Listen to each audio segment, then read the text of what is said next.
Please rise. The Justices of the Appellate Division, Supreme Court First Department, BDE, over to examine business of the Appellate Division. You are here to be attorney and shall be heard. Please be seated.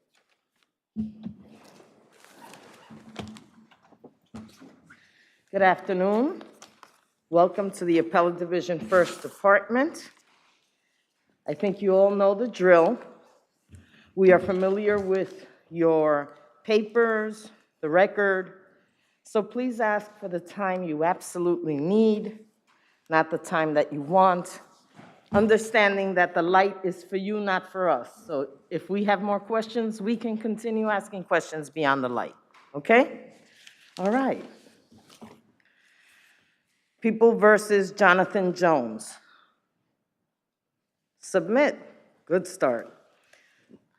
Silverman versus Park Tower tenants.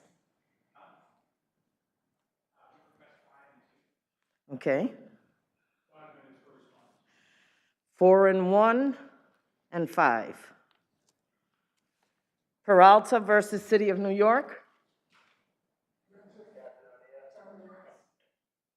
10 minutes for a statute of limitations case? Come on.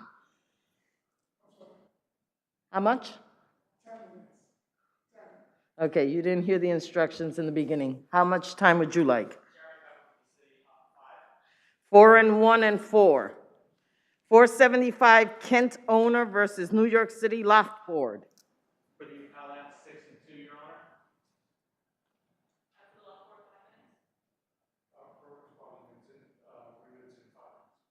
5 minutes. Okay, let's do 5 and 1, 5 and 5. LHWS versus SL Green Realty. Respondent 6 and 3.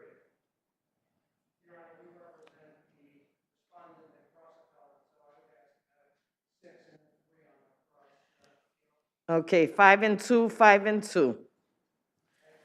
Dunn versus City of New York. Done.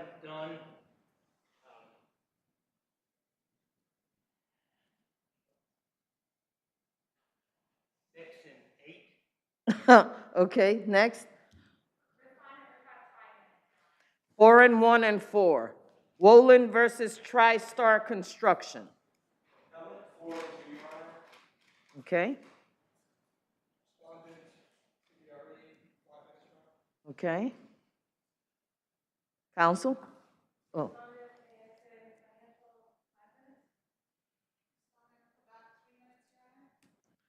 Okay. 4 and 2, 4 and 3. Remember, we can ask beyond the light. Spinelli's Pizza versus G&T1 Corp. For Dunn's 6 and 2, Your Honor. Respondent, Your Honor, 5 minutes. 5 and 2 and 5. People versus Stephen Sidbury. Appellate was 7 and 2, Your Honor. Okay, you are alone, so how much time? 5 minutes. Okay, let's do 4. If we have more questions, we'll keep asking, okay? Schoendorf versus 589 Fifth.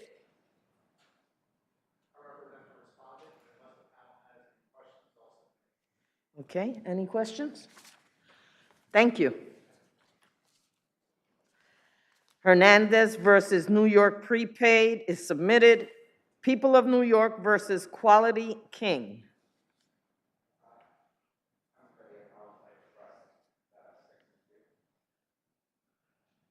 Quality King on the appeal and cross appeal request 8 and 2 revolt. 6 and 2, 6 and 2.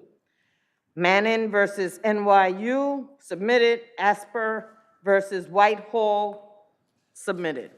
First case on the calendar, Silverman versus Park Towers.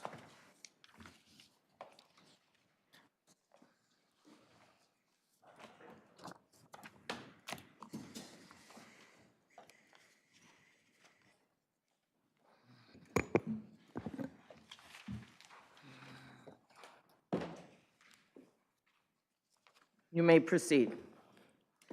Thank you. May it please the court, Eric Ruthius from Schlumstone and Dolan.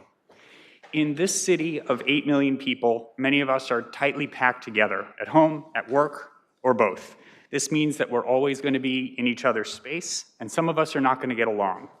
And sometimes arguments will result, including nasty things being said, voices raised, and fingers pointed. That's the price that we pay for living, for the benefits that we get from living in this city. But it doesn't mean, we respectfully submit, that everyone gets a cause of action simply because they got into a tiff, or because somebody glared at them, or because somebody called them a name. The law offers a remedy for intentional or negligent infliction of emotional distress claims to only the most serious misbehavior. But isn't there at least an allegation, and this is a motion to dismiss, of a pattern, of a campaign of harassment, rather than just a little argument outside the door one day? There is such an allegation, and we believe that notwithstanding that allegation, the standard that this court and the Court of Appeals has set requiring the misbehavior to be extreme and outrageous, atrocious, beyond all possible bounds of decency, and utterly intolerable in a civilized community, that standard, it may be easier to meet because of the number of allegations, but the allegations still must reach that standard, and we believe that that is the error that the lower court made. If you read the lower court's opinion, it seemed to conclude that the standard would be lessened and that those adjectives that I described before would not be required if a pattern in practice is alleged. And there seems to be ambivalence in the lower court's opinion because it talks about how the acts were somewhat regular, and then it adopts a double negative saying that it cannot be said that they were not systematic and malicious. But we believe that there are two cases from this court that should govern the result here. One is the Scholar case and one is the Seltzer case. The lower court and opposing party relied on both those cases, and we think that they draw a very clean line between the kind of behavior that does satisfy the standard and the kind of behavior that does not.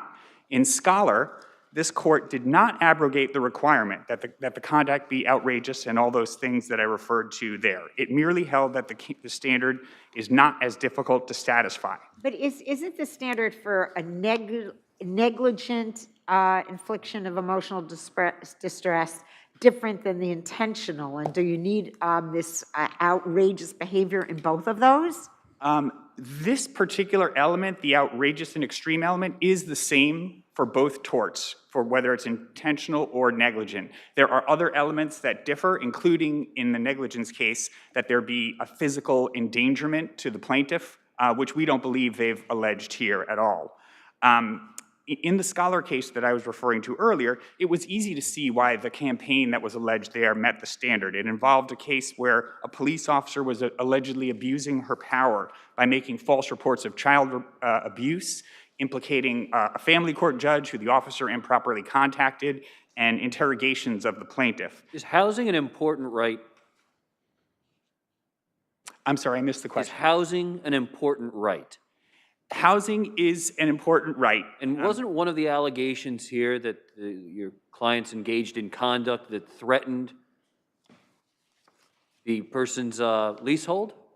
So the allegations here consist of allegations that there were false noise complaints made to the board, some instances of yelling, leaving an umbrella, glaring at a housekeeper, nasty remarks.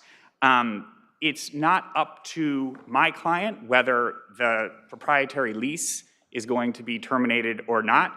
But if simply the allegation is that there was a false noise complaint made, we submit that that is on the side of the line that has consistently been held to be insufficient to meet the atrocious, extreme, and outrageous. Except if those complaints are persistent, false, and intended to lead to an eviction.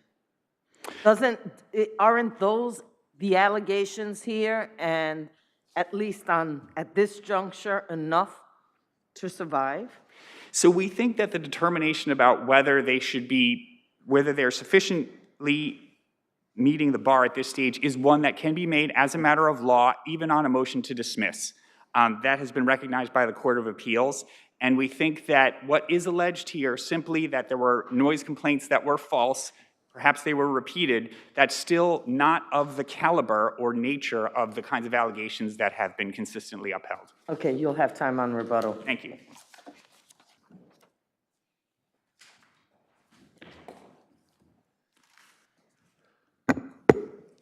You may proceed. Thank you. May it please the court, Bruce Weiner for respondents.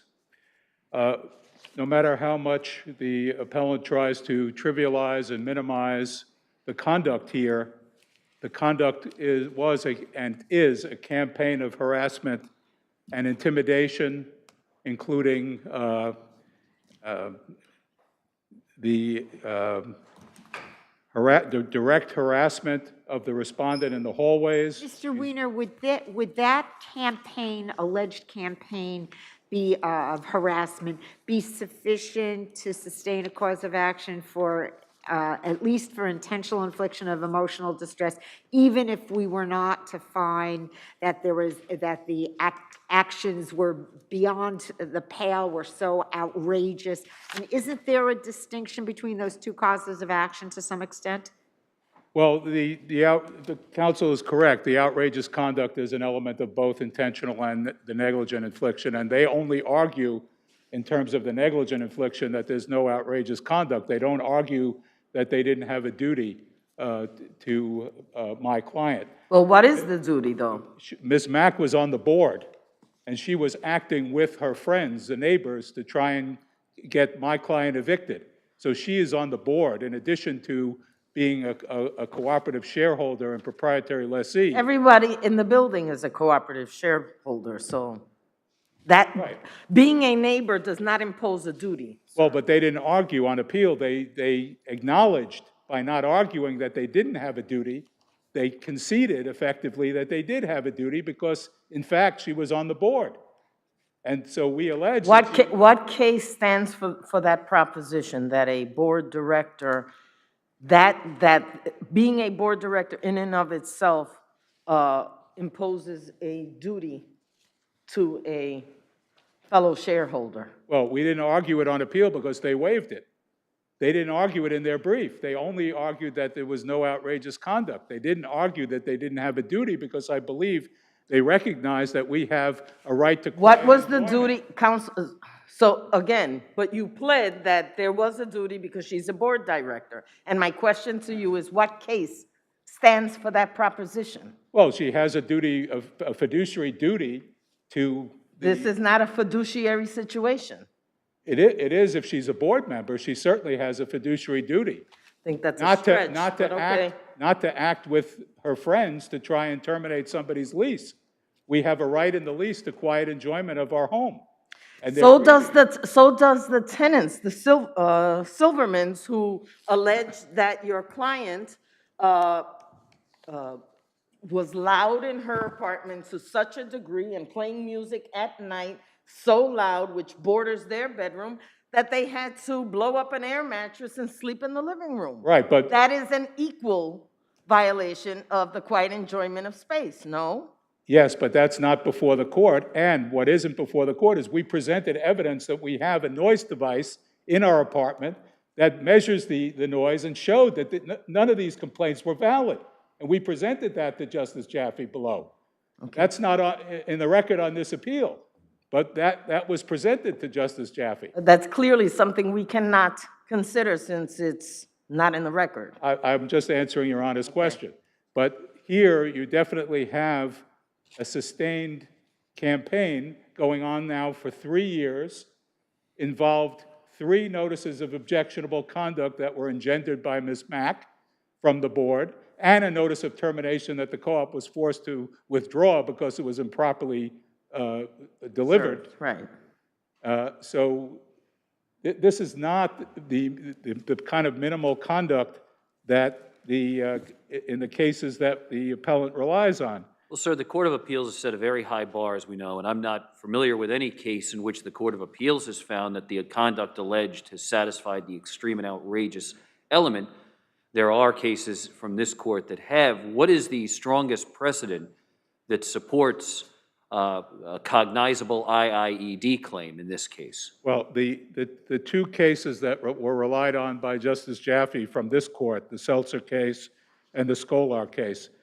In the Seltzer case, in the end, the court decided that the conduct was not intentional infliction of emotional distress because they found it was basically 3 incidents of littering and 1 nasty remark. That's what the court said in its opinion. But they recognized, and this was in the year 2000, that if there was a campaign of outrageous conduct that went on for a long period of time, and here we have that, then it would support, that would be actionable as an intentional infliction. Thank So you. Larry, Unfortunately, we're out of time, but thank you. We've got your brief and your record. thank you very much. Counsel, you have 1 minute. Thank you.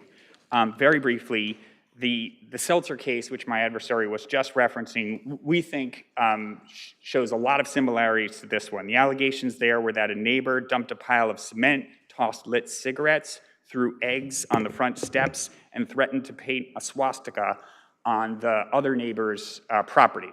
This court called that conduct noxious and deplorable, but it was not actionable. And the description of that case that this court gave with the, when compared here with the 3 instances of yelling, umbrella leaving, housekeeper glaring, taking pictures, and speaking ill of the plaintiff are extremely similar to those allegations. And in response to the question I had earlier about whether a false claim relating to the right of housing is sufficient, I would point this court to the case of Fielden versus City of New York. It's a trial court decision, but that is a court that dismissed an intentional infliction case where there was an alleged false arrest. Thank you.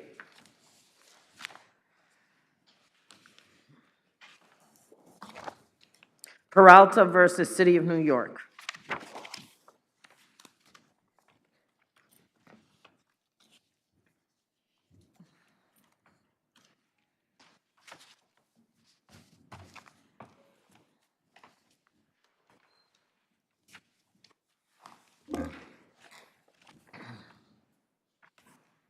You may proceed.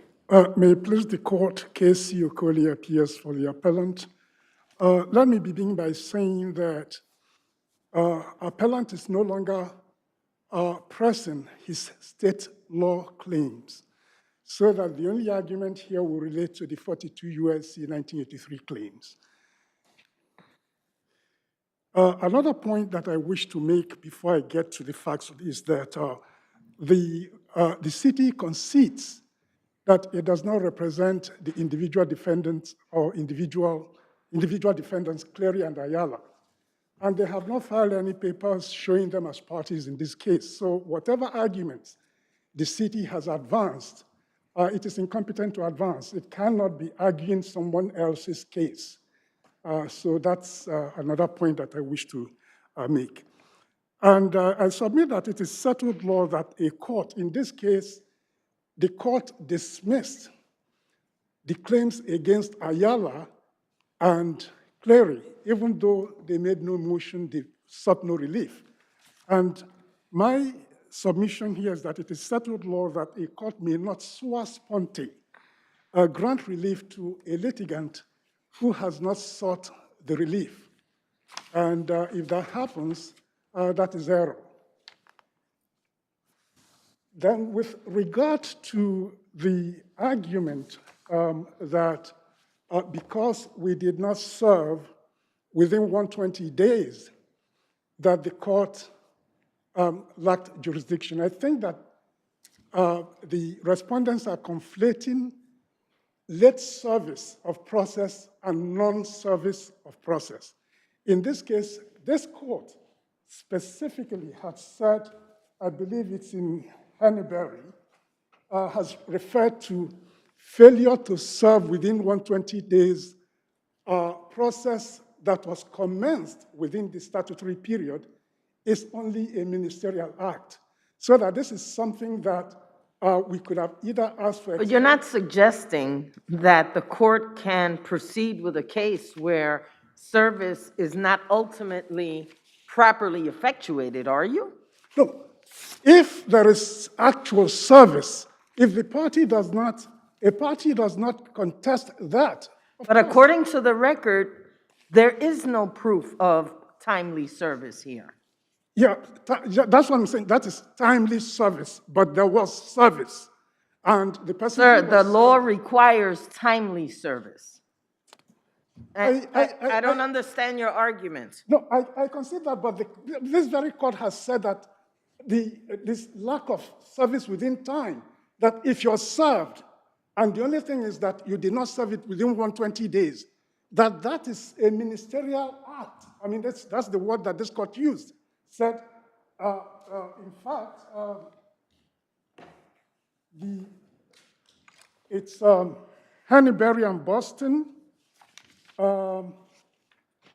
91 AD 3D 493 at 494 to 495. Counsel, you either, if where service is not effectuated within that 120 days, that litigant has the ability to move for an extension of time to serve in the interest of justice or under whatever other grounds are permitted under the statute, but that wasn't done here. Well, it wasn't done because the court already dismissed against the parties. We're not talking the city now. We're talking of the individuals. The court already dismissed against them, even though they did not ask for dismissal of the federal claims that had 3 years service statute of limitation. Had the court not done that, or had they challenged it, we would have asked for extension of time to file that because it's not a 1 year, 90 days thing. It is a 3 year statute of limitations. Okay. And could have been accomplished in this case, but for the fact that the court sua sponte dismissed the entire case. Okay, you'll have time on rebuttal, okay?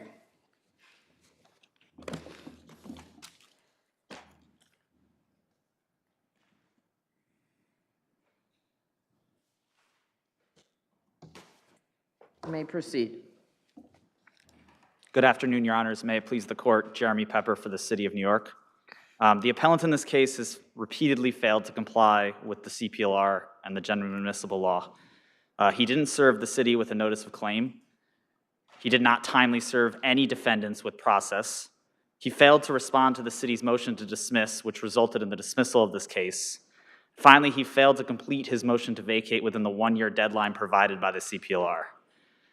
This court should affirm the order below denying appellant's motion to vacate the dismissal because the Supreme Court did not abuse its discretion in finding that the appellant cannot show a meritorious cause of action. He failed to demonstrate— I don't know about all that. Sorry. I don't know about all that. See, it's my experience that when there is a criminal complaint and the only complainant is a police officer, and that case gets dismissed on speedy trial grounds, it was a bad arrest. Okay? So you have a whole lot of really good arguments to make procedurally. That there was no meritorious action here ain't one of them. There was no meritorious action because he filed his claim outside the statute of limitations.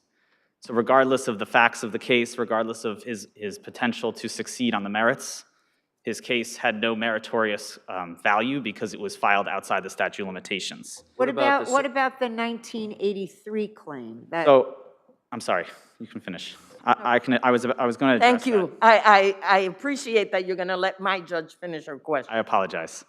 The 1983 claims, first of all, failed because they weren't, the summons and complaint wasn't properly served within 120 days. But moving on from that, in his complaint, he made no attempt to identify any city policy or custom that violated his rights.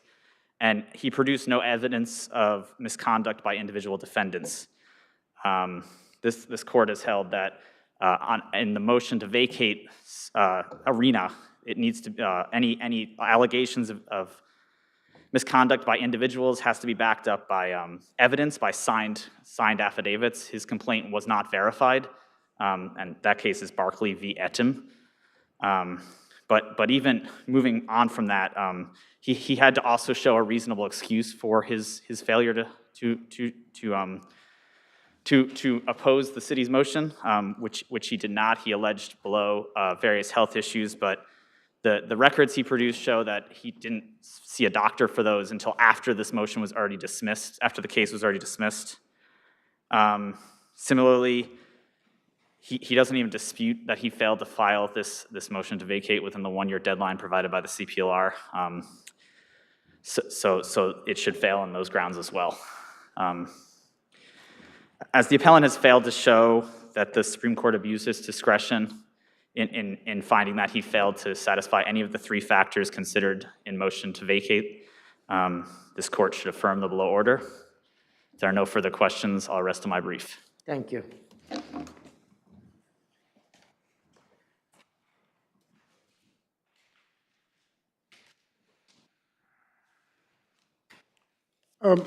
Quickly, I do not, it appears that counsel did not appreciate the point I made that we are not pursuing the state law claim. So he's saying we did not serve notice. It's totally irrelevant because a notice of claim is not required. The law is clear up to Supreme Court of the United States that a notice of claim is not required to be able to proceed under 42 U.S.C. 1983. So With that's, respect to the 1983 claim, your friend suggested that you failed to allege any customer practice or policy by the municipality that would support that claim. yes, thank you very much, Your Honor. That only relates to the city. We are dealing with the individuals now. Clary and Ayala, Monell applies to the city. It doesn't apply to individuals. I don't know if there's any other question. Anything else? Thank you so much, sir. Thank you. 475 Kent owner versus New York City Loft Board.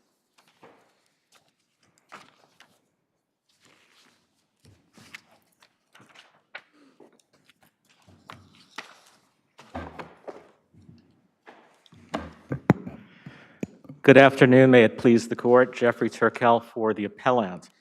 There's an old Yiddish expression that you can't dance at 2 weddings at the same time. Here, the tenant, Mr. Knudsen, obtained a B1, B2 tourist work visa by representing that Denmark was his principal actual dwelling place that he had no intention of abandoning. Before the loft board, he said, "That's not true. I actually primarily reside in New York City." I think we can all agree that you can't primarily live in 2 countries. But hasn't the loft board determined, and hasn't the court determined that the loft board, that a tenant's citizenship and immigration status is not relevant to protected occupant status? So in the Court of Appeals case that involved Bianca Jagger, they said, well, they weren't going to give her protected tenant status because she really never put forth any factual proof to show that she really was living in the apartment in New York. But they said under unusual circumstances, not defined, maybe even though there was a B1, B2 visa, it could still happen. And in this case, it seems that Mr. Knudsen put forth quite a lot of factual evidence that really did not seem to be rebutted. So, haven't the courts allowed that might be an exception to your dancing at 2 weddings? I would respectfully say no, Your Honor. And with regard to your analogy of dancing at 2 weddings, you may not be able to dance at 2 weddings in the same place at the same time, at 2 different places at the same time, but in today's day, in today's world, you could dance at a wedding in the morning and fly and dance somewhere else at night. So we're not in the same kind of world. You can't do it at the same time. You could do it in the same day, but you can't do it in the same time. To answer Justice Kapnick's question, there's no reason why the loft law is any different than the rent stabilization law with respect to primary residence. The Court of Appeals in the Lower Manhattan loft tenants said that the 2 statutes were in pari materia with respect to primary residence. Your Honor is asking, well, you know, the tenant put in all this proof that he lived there. What Katz holds is that if you hold a B1, B2 visa and you're claiming primary residence under a rent regulatory statute, that position is so logically incompatible that we don't care where the tenant lives. In Katz, That's not what the case said. Your The Honor. case did leave open the possibility that there would be a holder of such a visa that could establish that this was their primary residency. So let me answer that question, Your Honor. What bothered the court in Katz was the logical incompatibility of the two positions. Proving that you live in New York in violation of your visa does not eliminate the logical incompatibility. It confirms the logical incompatibility. There's no reason why in Katz the tenant's holding of a B1, B2 visa was dispositive, and it's not dispositive here. Because there she offered zero proof. Let me get to that, Zero. Your Honor, in Katz, What evidence did you introduce to refute the evidence of this tenant? the B1, B2 visa. Beyond that, that's not going to get it. Well, Your Honor, I would respectfully submit that pursuant to Katz and pursuant to this court's decision in Ansonia, that is enough. In Katz, the landlord moved for summary judgment, citing one document, the B1, B2 visa. He said, this alone is enough for me to win. And the tenant said, no, it's not. And this court and then the Court of Appeals said, yes, it is. We don't care where you really live.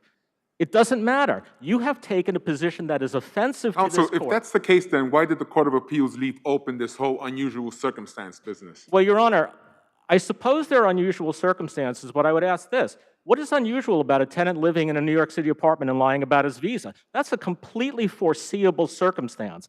It can't be that the Gordian knot that the Court of Appeals set forth here, where they said, we don't really know how you could possibly do this, but we'll allow for the possibility. And all the tenant has to do to beat Katz is to say, I lied on my visa and I really live here, then Katz is meaningless. Why would Katz go into the whole analysis of the B1, B2 visa if the case could have been decided solely on the fact that Ms. Jagger didn't put in documents? Is it possible to have a primary residence for purposes of immigration purposes and a primary residence for purposes of the loft board? The tenant hasn't shown how. I mean, Thank you. You'll have time on rebuttal. Thank you, Your Honor. Is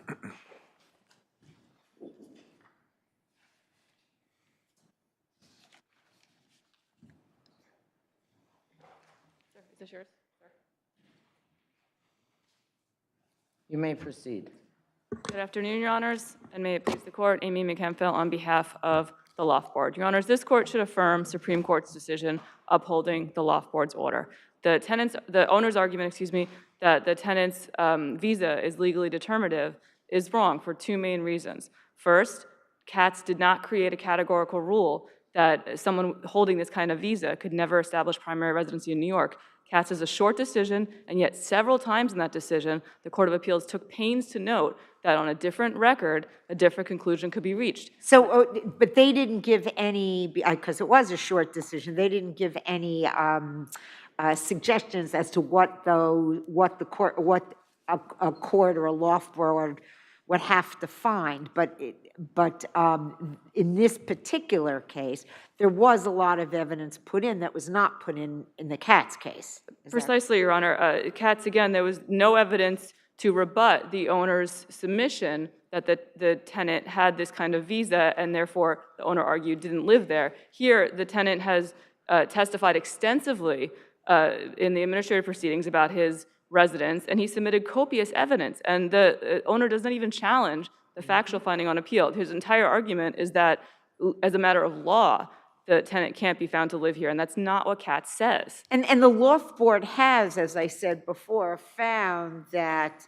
it's not necessarily compatible, that you could possibly have that your immigration status is not the determinative factor necessarily. Exactly, Your Honor. That's the second reason why the loft board's order, to justify affirming the loft board's order, is that Katz is factually and legally distinct from this case, because Katz was not a case that applied the loft law. And the loft board has stated in its order and in multiple orders that citizenship and immigration status are not considered by the loft board in determining protected occupancy status. And this is an Article 78 proceeding, right? So we have to give some deference to the loft board if this is the way they've decided to interpret this analysis.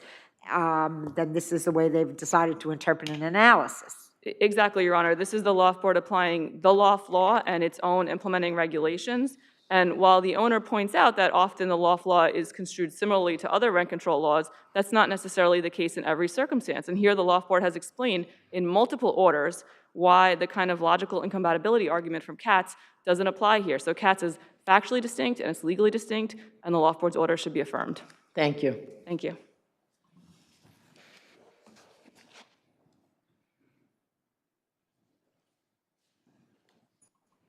You may proceed. Good afternoon, Your Honors. Michael Kozak for Respondent Rune Knudsen. May it please the Court. First, let me say that I agree entirely with what the Loft Board has to say about this, and I want to thank Ms. McCampbell for her excellent arguments. Mr. Knudsen has lived in his loft at 475 Kent for over a decade, since 2013. At all times, it was his primary residence. We put in a significant amount, a voluminous amount of documentary evidence at the trial, at the hearing, in this case. Was there any cross-examination, or was there anything put in to question any of the evidence that your client put in at the hearing? Your Honor, Mr. Knudsen was on the stand for 3 days, 2 of which I think actually contained cross-examination of Mr. Knudsen. Other than the documents that we provided in discovery, the owner didn't put in anything on its own to rebut the case that the unit is not my client's primary residence. Appellant argues... Can someone have 2 primary residences? Your Honor, I don't believe so. This question was asked of me a few days ago by somebody I think is quite smart and an excellent lawyer, and I don't think that that's the case, but that's not really the issue in this case. Here the question is whether or not he has his primary residence is this law for the purposes of the loft law. Whether or not he is in violation of his visa is a question for the immigration courts and was not considered at all by the loft board below and was addressed in their order, that this is just not the province of the loft board, and that's why they said that immigration status is not consideration for the purposes of determining protected occupancy status under the loft board's regulations. If there's no other questions, I'll rest on my brief. Thank you. Thank you.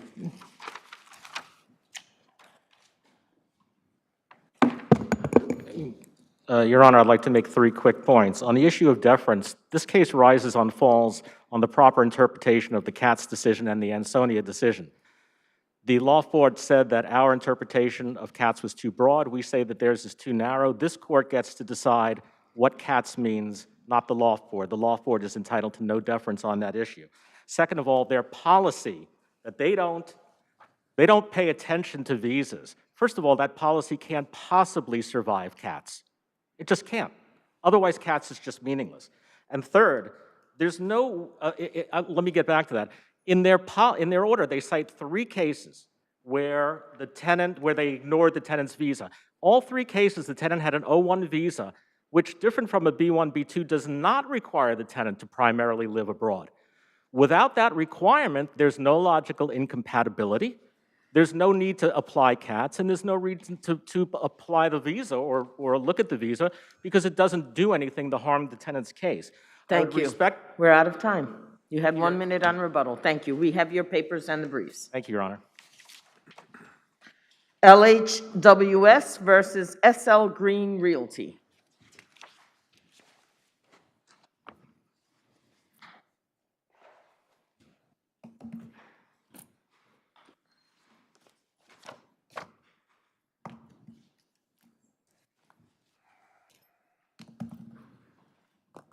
You may proceed. Thank you.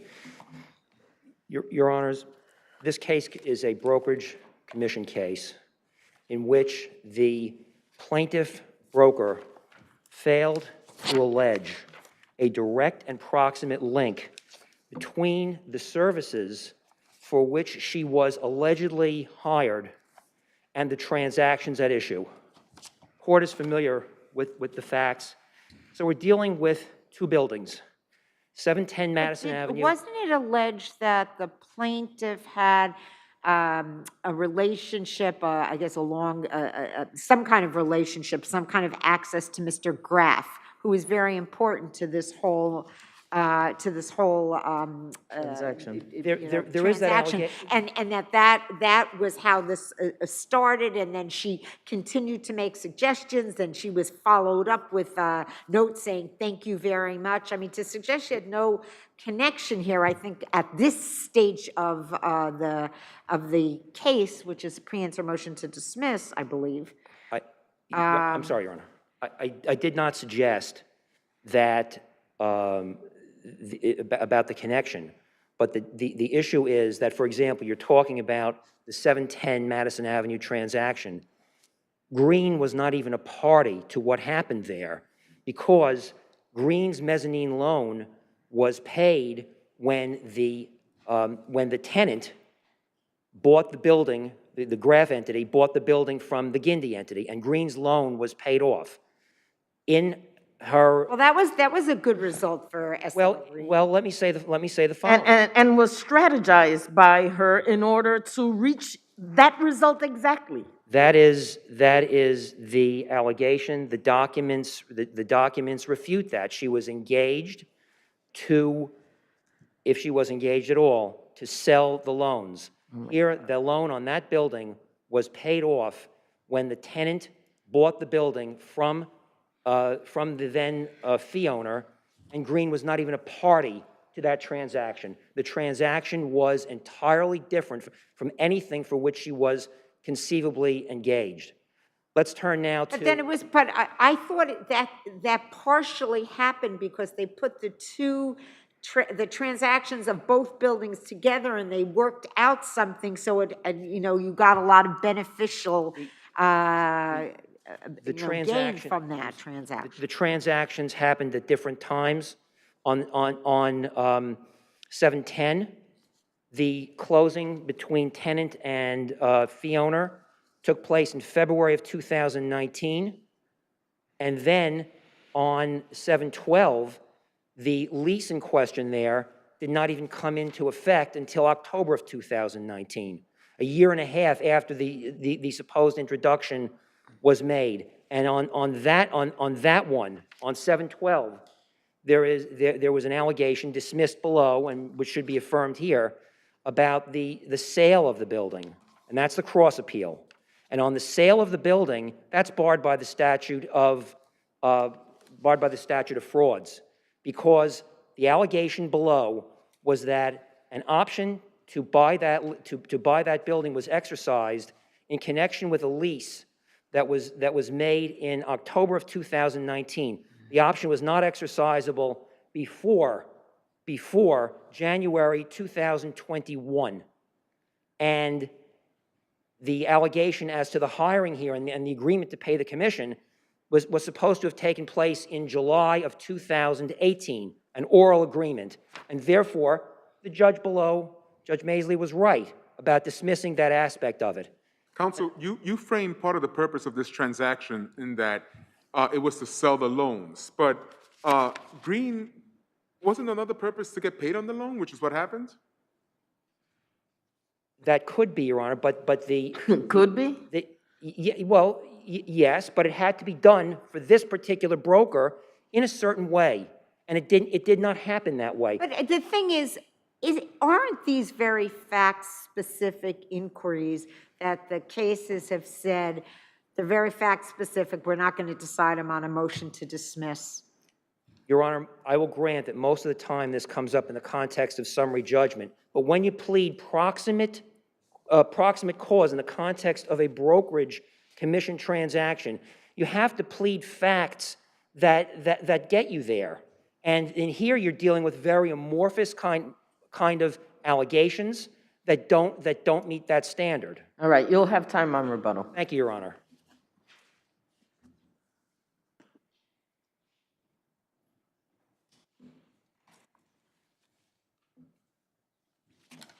Good afternoon, Your Honors. My name is Stephen Kaplan. I represent the respondent and cross-appellant LHWS on this appeal. Counsel, what does it matter that the purpose was to sell the loan and what wound up happening was that instead they got paid for the loan? I don't think it matters, and I don't think Green cared, and that's why the transaction changed.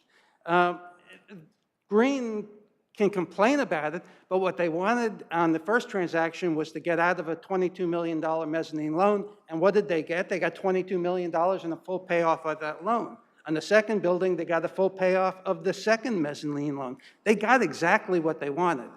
And as Justice And just to be clear, the payment of that loan didn't just surreptitiously happen. It was as a result of the deal with Graff with respect to that building, no? Yeah, that's right, Judge. And as I think Justice Kapnick mentioned, the reason that S.L. Green went to Lori Shabty, the principal of LHWS, was because she had a relationship with Francoise Graff and Graff Jewelry. It wasn't happenstance. It wasn't just by chance that they went to her. She wasn't a broker off the street. They went to her to take advantage of her relationship, and she did exactly what they asked of her. She made the connection. She got them talking. She formulated a transaction. I mean, she came up with some of the ideas. It may not have been what was anticipated 100% at the Absolutely, Judge. And I think it's significant to note that if you look at my colleagues' papers, every case they cite is a determination on summary judgment after trial. This, as Judge Maisley found, this is an intensely fact-specific determination, and it's not one appropriate for dismissal on the motion for summary judgment. Well, sir, what about your friend's argument that your allegations with respect to the direct and proximate link between your client's efforts and the consummation of the transactions were conclusory or otherwise insufficient, even for a 3211 motion? Well, yeah, except that they weren't, Judge. I mean, when you look at the fact that that they went to her for a specific purpose. They said, make a connection with Francoise Graff, with Graff Jewelry. And that's exactly what she did. She brought the parties together. Ultimately, after we have full discovery, maybe something will come up and show that she wasn't the direct link. And they needed this help even though Graff was a tenant in one of the buildings. Yeah, but they could have. Despite being a tenant, they still needed an intermediary in order to engage in this discussion. Yeah, absolutely, Judge. And my client reached out through a former employee of Graff and set out the terms and provoked the interest. Right. And you don't have to be the dominant force. You don't have to be the only force. So ultimately, we believe the facts will prove out our claim. But at this stage, we certainly believe we have alleged sufficient facts. Can you address the issue with respect to the statute of frauds argument? Absolutely, Judge, because I think that what happened with respect to the statute of frauds is that what Judge Maisley did, and where she committed error, was she looked at how the transaction came out and said, oh, it can't happen within a year, and so it's barred by the statute of frauds. But the question that should have been asked, and as this court said in the Girl case, the determination of whether an alleged oral contract can possibly be performed with 1 year of its making is not conducted by looking back at the actual performance. It requires analysis of what was possible looking forward from the day the contract was entered. So what the question should have been is when this oral agreement was entered in July or August of 2018 in connection with the sale or a transaction for 712 Madison Avenue, could it have been consummated within a year? There was nothing in the agreement itself which prohibited its consummation within a year. And in fact, in December 2018, S.L. Green takes title to the building. It sells the mezzanine loan, acquires title, it owns that building 6 months after the oral agreement is entered into, or 5 months after. At that point, it certainly was capable, had it chosen, to sell the building. It was possible the contract could have come to fruition. In fact, Your Honor, it's not before this court, but we've gotten some document discovery. They were hotly in negotiations to sell that property in February, March, and April of 2019, well within a year. They chose to structure their transaction so that the closing of the sale will happen in January 2021, or happened in January 2021. But that was not because they had to. The fact that there may be tax reasons or other reasons that cause them to consummate the transaction more than in more than a year did not preclude I it. understand your argument. I'm just trying to understand how that works in a true business context. Because, as is often argued, anything is possible. That can't be the measure. Well, in some ways it is, Judge, because there are cases where an oral contract wasn't consummated for 9 years. And the court said, yeah, 9 years, and this is the Court of Appeals, yeah, 9 years, but even unlikely, it could have been consummated. This one wasn't that, but this one wasn't even particularly unlikely.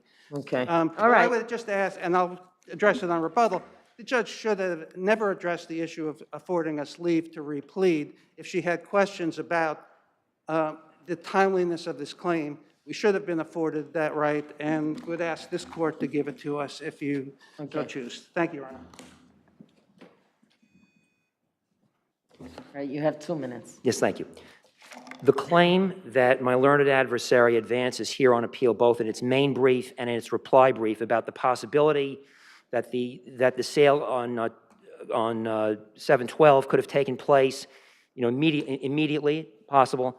However, if the court looks at the pleaded allegations below, the fourth cause of action specifically relies upon an option contained in a lease made in October of 2019 that could not be exercised. The option to purchase could not be exercised before January of 2021. What does that mean? It means the claim that counsel advances here was not argued below. If counsel and his client want to make such a claim, there's a way there's a way to do it.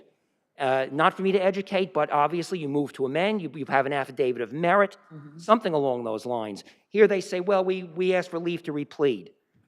Leave to replead goes to a defect in the cause of action, not something entirely new. For example, if they were saying in the option situation that they forgot to allege that the option was exercised, something along those lines, and it was dismissed for that reason, you ask for leave to replead. But here, they say below that there was an option that was exercised, and that fell outside the statute of frauds, we said. But here now, suddenly that whole cause of action no longer matters, and they said it could have been done immediately in July of 2018. I invite the court to comb through the record. There is nothing in the record which goes to that issue, Your Honor. If the court has no further questions, I am. Thank you so much. Thank you.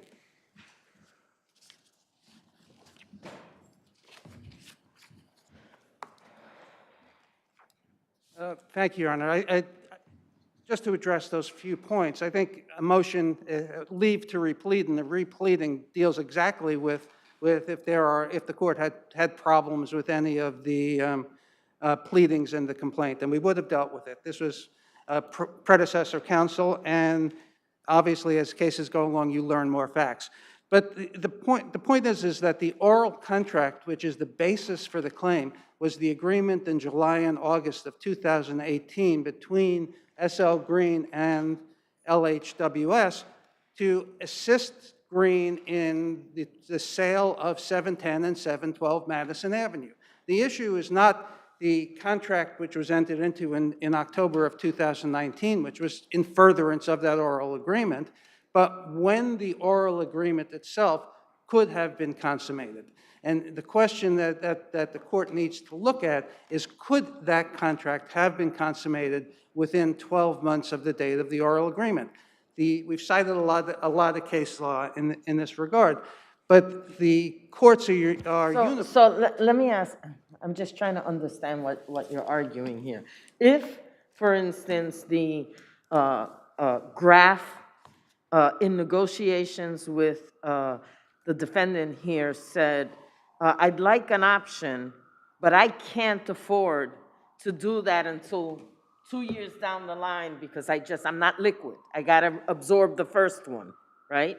Are you saying that if that option was written in the way that it was, for that reason, your client is still entitled to a commission even though the option could not be exercised within the statute of frauds time period? Absolutely, Judge, and that is because it's not that, even though it may have been unlikely, very difficult, it's not that they couldn't have consummated the deal within a year, it's that they chose to consummate it a year or two later. So, for example, in this situation, the fact that there may have It's almost like you're saying, because I have an oral agreement to try to help you find a buyer for this property, if the person I introduce you to can't buy now, but can buy a couple of years from now, you still have to pay me. well, no, you still have to pay me because we have a contract, but the statute of frauds specifically does not preclude my enforcement of that contract. I mean, whether or not I have a contractual right to payment is a different issue, but whether or not the claim itself is precluded by the statute of frauds is determined whether there is a possibility, and that's the key word, possibility of any sort. All right. For the consummation. We will take a look at your arguments. You're out of time. Thank you so much, Your Honor. It's been a pleasure. Likewise. Dunn versus City of New York.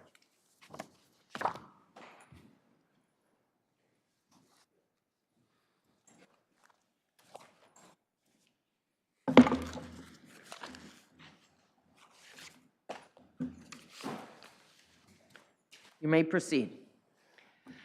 If it please the court, Richard L. Giampa for the appellant. You might be asking at this particular time just a little brief discussion about this case. Why the mystery in this case? This is a regular, simple case. It's a trip and fall case in this, on the streets on Covenant Avenue in the city of New York. Why is there no work order? And it's a trip and fall on a hydrant gate valve box. Why isn't there an inspection of the box? Well, the answer to that is because the city paved over the street within less than a year after the accident, so it was impossible to do that. And the second is, why are there no work orders? We can't actually explain that, but we know that the city failed to do a thorough search for work orders. If you read the brief, they say... Excuse me, I thought that the city did a search for work orders for 2 years prior to the date of the accident. Didn't they do that? But they didn't search... I'm sorry. Didn't they do that? Or am I wrong? They searched only the, I believe, the DOT. They didn't search the DDC, and they didn't search the FDNY, all which have access and sometimes do work on the gate valve boxes. So they did a partial search, and that may very well be the reason why they didn't find anything. They suggest in their brief they did it for 6 years. Not the search for work orders, only the search for notice. Now, apparently... So did you have an opportunity in Supreme Court to ask the judge for additional discovery of searches for the other agencies? 4 years we did it, and longer. And we did it over and over and over again. We finally felt we were able to prove what we had to prove with circumstantial evidence. We had to move the case forward. Yes, for 4 years, there were examinations of many people. We asked them for many records. We got some. We certainly didn't get everything. The correct agencies were not involved. Sir, but at this time, in searching the record that it appears you were frustrated with, and I understand that, what we're left with is as follows. On this record, can you prove prior written notice, yes or no? We cannot prove prior written notice, but we aren't relying on prior written notice. I understand. And on this record, can you prove cause and created, which is pretty much the only exception, and cause and created by the appropriate city agency? Because as we understand it, if it was covered over with asphalt, while we're calling it a hydrant box, we know that there are all kinds of boxes on roadways with various other entities having jurisdiction over. You mentioned DEP, you mentioned DOT. I mean, there's a lot of stuff out there. So on searching the record, the court below, was the court below able to find a paper trail to establish cause and created to have given you the other option when there's an acknowledged absence of prior written notice? We can prove it with circumstantial evidence by testimony and expert testimony. And we have that, and I can actually read that to you today. I brought that because I thought you'd want to see that. Specifically, in spite of the problems created by failure to have notice, and we recognize this, we have presented a case sufficient to a jury with circumstantial evidence, more probable than not, that that was a gate valve box. And that box was not in conformance with the laws of the city of New York and created a hazard. Thank you. Now, You'll we have rely time on rebuttal. I'm sorry, you're out of time.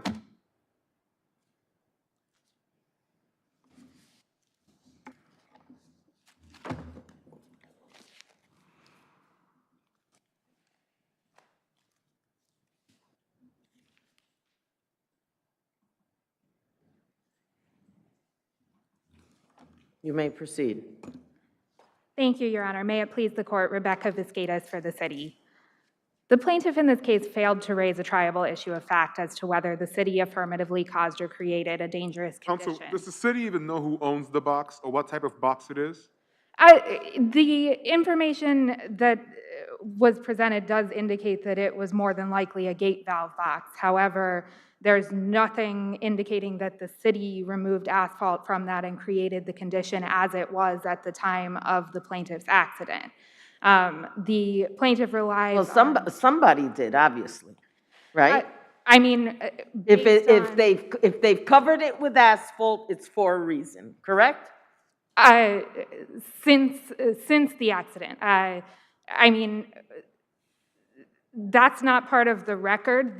And what I would say is the only indication that asphalt was intentionally removed is the plaintiff's expert affidavit, which relies only on his own experience, not having viewed this gate valve box in person at any point. And it's the plaintiff's burden, this court's precedent has shown time and time again to... Well, again, if there was no condition to repair, they wouldn't have come and spread asphalt over it after the accident, correct?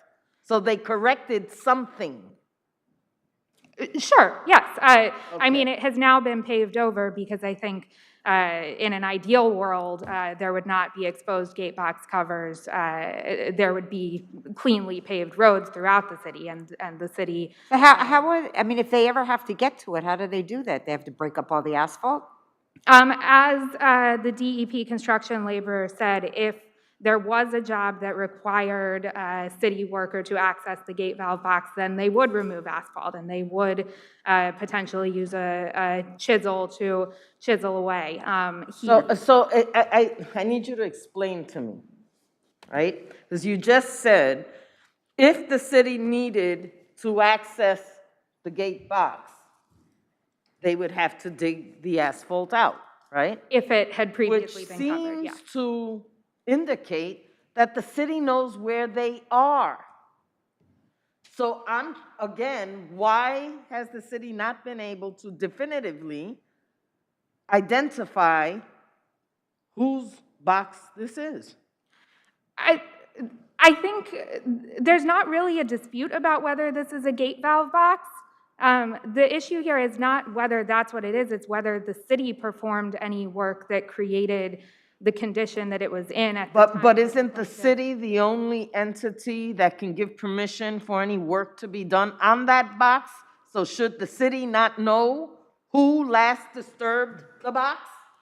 The city would note in a work order if a city worker had done it. There was... No.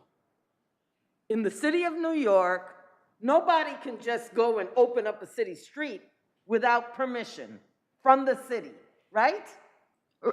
Sure, yes. Okay. There's no disagreement on this. Okay. So again, I don't understand why the city could not answer the question, who last opened the box?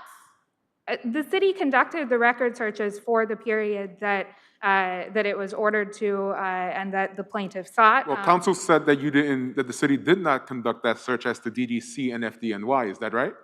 So that is not part of the record in this appeal. The plaintiff filed a note of issue indicating that discovery was complete and that they were prepared to move forward with the case. Well, after years of asking for records and not getting any, what are they supposed to do? The only information we have that is the case is the plaintiff's word now. There's nothing in the record about these. Counsel, I bet if I pulled up the record of motion practice and conference orders, there's probably a lot of record of them asking repeatedly for this information. Am I correct about that? Respectfully, I don't know, Your Honor. Okay. Thank you. Thank you. Counsel, I'm going to give you an extra minute since you were so disappointed. Thank you very much. I'm going to try to be very quick. There are three witnesses that we rely upon for our case. One is John Cavavale. He's the deputy supervisor. He establishes for the first time that this is a box, that this is a gate valve box, and that it was covered over. You can read that in the record from 1171 to 1174. The other witness that we rely upon is Michael Perez. He describes what the city does and how it excavates the box, or how it can open the plate of the box. And he explains in detail that they chisel all the way around, and it's very detailed, and it's very precise. The interesting part about that, if you look at what he says, and you look at what our expert says, it's identical. So our expert knows what he's talking about. He's credentialed. He says he knows the streets of New York. He knows about these boxes. He knows how they're removed, if they have to be removed, or if the plate has to come by. By the way, this valve box is a very important box. And you know, when they did pave, they also removed the hydrant. They not only paved over, but they removed the hydrant. So to go back there and really find where this is would be very difficult. But if you look at Belgowan, our expert's testimony, you can see that he in detail describes what happened. He saw the box, and we only had to rely, because we couldn't get the box out there, and yet we had to rely on a few photographs, but the main ones we rely upon is Exhibit 2 and Exhibit 3, which is identified by Cavavale and also Perez when he describes how the top is excavated. Okay, and Belgowan testified or gave his affidavit in exactly the same way. And the parts of the law which have been violated is Administrative Code 19-152 and 34 RC New York 2-09. You know, the bottom line is the city doesn't want to look at circumstantial evidence, but it's always my understanding, if it quacks like a duck, if it is a duck, it is a duck. And the probable cause that we have here is, whether more probable or not, that it's a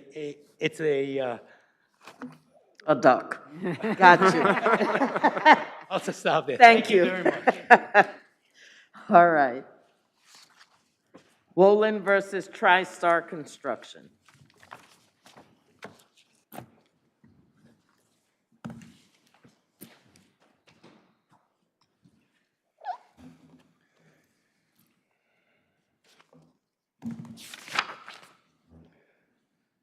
You may proceed.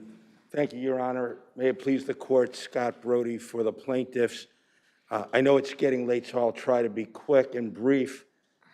The issue before this court, for the most part, is whether or not certain statements that were provided to the plaintiff and plaintiff's counsel early in the litigation induced the plaintiff into agreeing to discontinue an action against. But you know, I thought that too when I started to read the record, and that was that you might have relied to your detriment on those statements.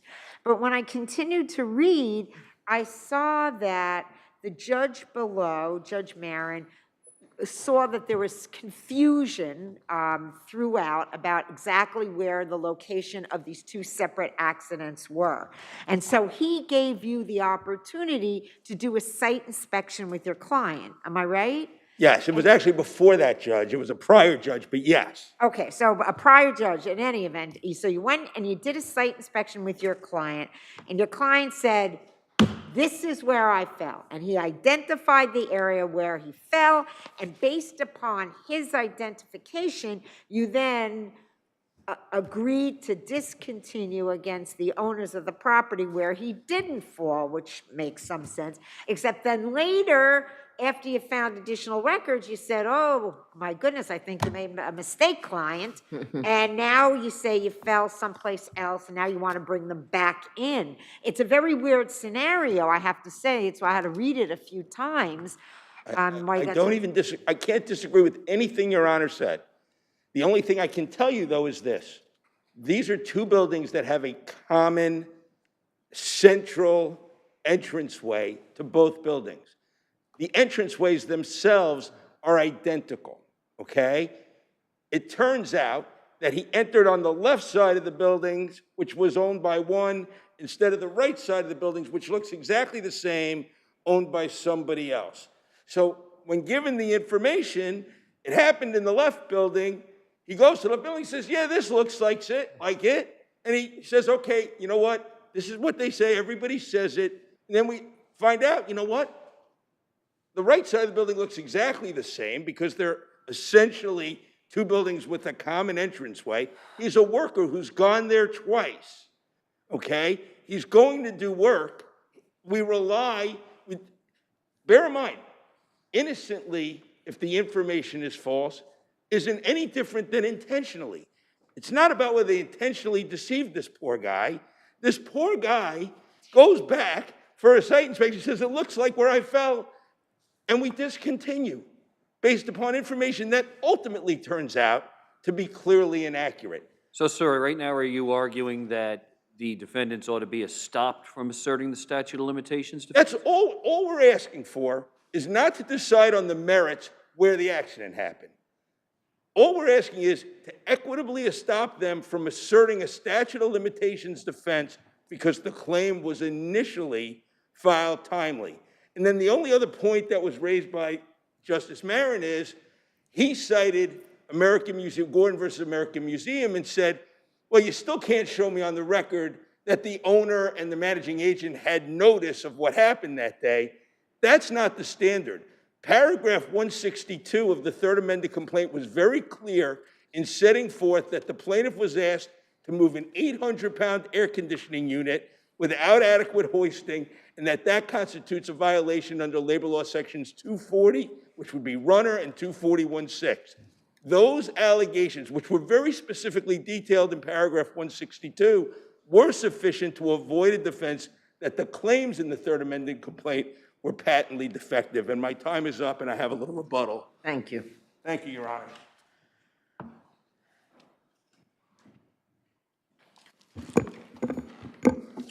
Good afternoon, Your Honors.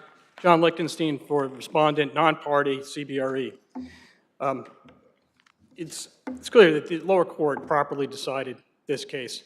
There was a motion to amend after 4 years. There was a voluntary discontinuance, and the statute of limitations had run. The fact that But it's certainly like, it's not like you didn't know about the accident, because once upon a time, you were a defendant. Well, we actually did not know about the accident because the accident was never reported to us. That was one of the things that was in Mr. You knew Fisk's about it when you became a defendant, right? About the allegation. That's correct. And what the allegation was in the amended complaint, was that we had 2 accidents. They both occurred in your building, and it involved a demolition of a cooling tower on the roof. I went to my client, and he said, we don't have a cooling tower on the roof. We never had any demolition of a cooling tower. That happened, I talked to the building next door, a whole avenue away. His managing agent confirmed to me that they had an accident with regard to a demolition of a cooling tower on the roof. And that's exactly what we put in an affidavit. The plaintiff has to have some responsibility in pleading the complaint.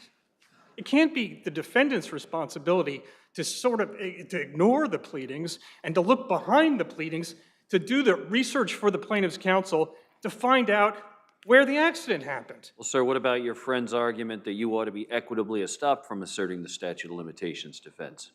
Well, let me just say this. That argument was not made below. And that argument was not made in the appellant's brief. That argument was only made in the reply brief. I have not had an opportunity to address that. But with regard to Your Honor's question, that you need to establish that there was a false affidavit filed with the intent to cover up the tort. Here, the affidavit of Mr. Fisk was 100% accurate. Even with the benefit of hindsight, every single statement he makes in that affidavit is dead true. The only way he was able to even suggest that it was a false or fraudulent affidavit in his reply brief was to misquote my client.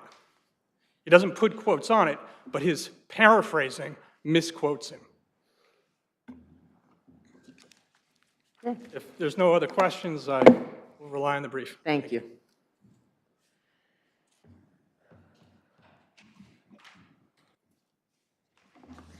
Good afternoon. May it please the court, Renee DeMott for the defendant AXA Financial. You may want to lower that mic closer to you so we can hear you better. Go ahead.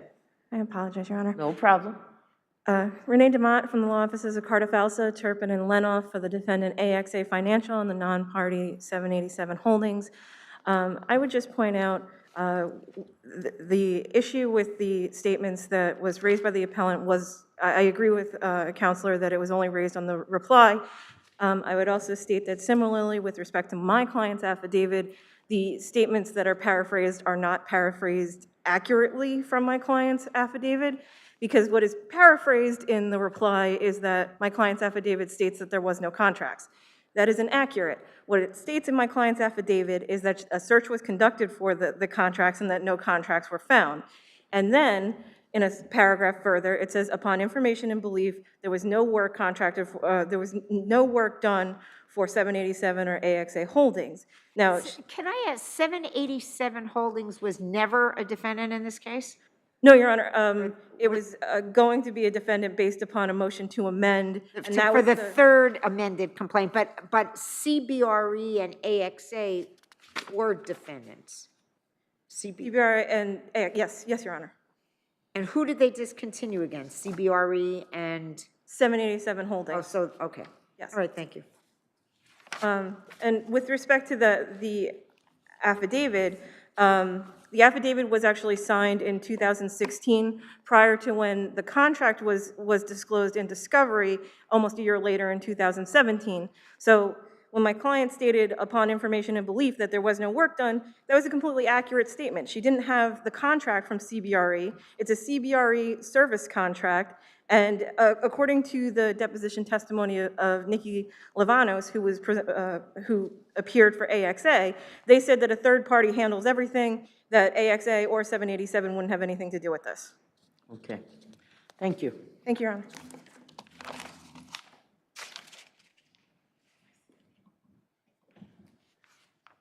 Good afternoon, Your Honors. Judy Shamitzi from Wilson Elser for the Kabak respondents, and I respectfully request that the order be affirmed. I would like to spend just a minute on the issue of the fact that originally this had been about an entirely different theory than, as was mentioned, that has come up on reply. And on reply, the plaintiff actually cites the Simuski case, which comes up with some frequency when you have a scenario where you have a defendant, the party defendant, a physician or whoever, actively misleading usually a patient or some other future plaintiff in what is happening, and therefore effectively preventing them from realizing that they have a cause of action. And therefore, estoppel applies that they can no longer plead the statute of limitations. The critical difference here, I would suggest, Your Honors, is that when the plaintiff goes to the site inspection, he has the benefit of counsel. He has the benefit of an expert. He needs it. He has the benefit of whatever he needs to get him to the place where he needs to be. And ultimately, when counsel stipulates, rather than waits for the motions to be decided against him, but stipulates that this accident happened at the other property and this continues against certain parties based on that, that is waiver of all of that. And that is why sometimes, frequently actually, parties will allow, they know they're losing the motion, right? That's what they're, oh, we're gonna lose, so we may as well stip to discontinue them or not amend the complaint technically. But you wait for the motion to be decided if you're not 1,000% sure, because then you can say, well, gee, I have a decision, I have a judgment, but there was fraud, mistake, whatever it is, and you preserve your ability to attack whatever is coming down that way. But when you stip, you waive. And that is where we are, Your Honors. And unless there are further questions, I will rest on my brief. Thank you so much. Thank you, Your Honors.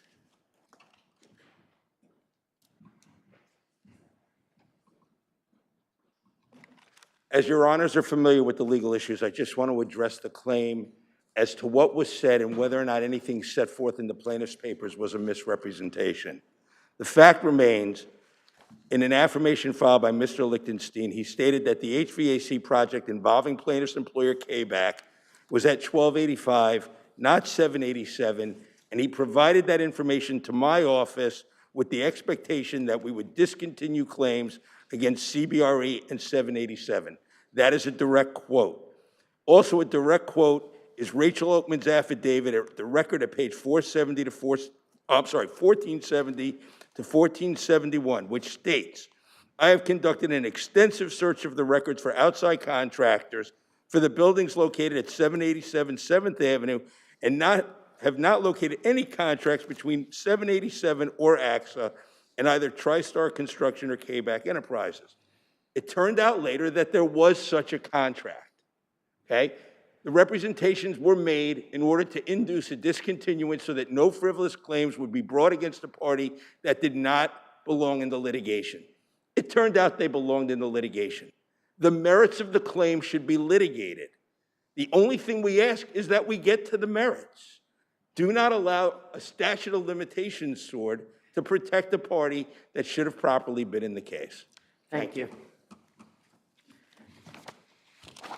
Spinelli's Pizza versus G&T One Corp.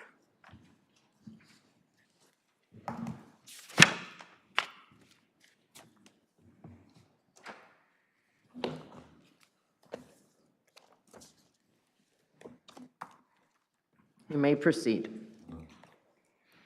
Thank you, Your Honors. Good afternoon, Your Honors. May it please the Court. My name is Stephen Frankel with the law firm of Meltzer Lippy on behalf of the defendants, appellants, G&T One Corp. And Puya Tubian. The trial court's order here granted summary judgment on the issue of liability, finding that G&T One breached the lease by abandoning the premises in June 2018. However, the court's order necessarily rejected, as a matter of law, but without discussion, appellant's critical defense that they surrendered the premises to the respondent landlord, whether by express surrender or by operation of law, notwithstanding the factual disputes concerning the surrender.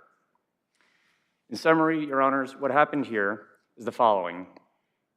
First, the appellants delivered to Spinelli, the plaintiff, a surrender notice on or about March 14, 2018, notifying Spinelli, the landlord, of their intention to terminate the lease, the sublease, and surrender the premises.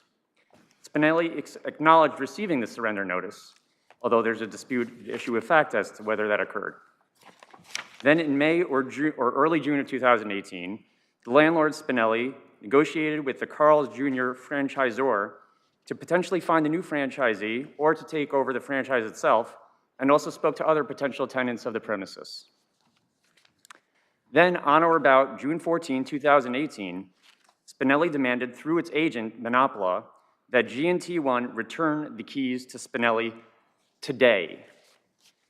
That same day, G&T One did surrender the premises and delivered the keys to Spinelli with a written notice which referenced the earlier written surrender notice. On or about the same day, I'm sorry. Didn't at some point the plaintiff deny having received the March 2018 surrender notice?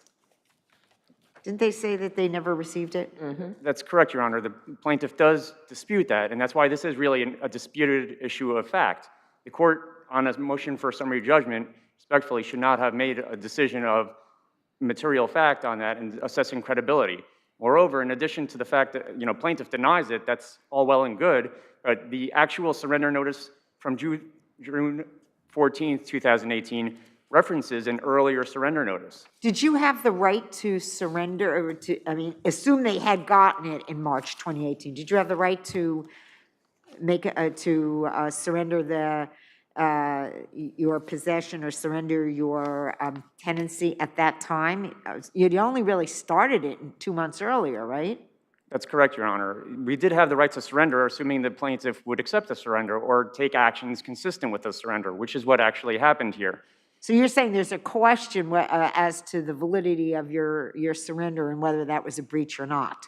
Well, what I'm saying is that the question is whether the plaintiff's acts here constituted an acceptance of the surrender, either expressly because they said, turn over your keys, we gave them the keys, and then they changed the locks, or as a matter of operation of law because of basically the same facts. In other words, they were leading us on. They want to have their cake and eat it too. Say, well, you gave back the premises, but we actually want to use it for a franchise of our own, but we're going to still hold you liable for everything, for the rent, for the remainder of the term of the lease. Was there a question here that I read that, as to who exactly you were dealing with on behalf of the plaintiff? Didn't you at some point you speak to somebody who may or may not have been their broker? That is another question of fact, Your Honor. That is correct. Mr. Monopola, who the plaintiff says, well, maybe they weren't acting as our agent at that point, we actually have evidence that they were acting as our agent, not only for that, but other negotiations that were going on with the franchisor at the same time.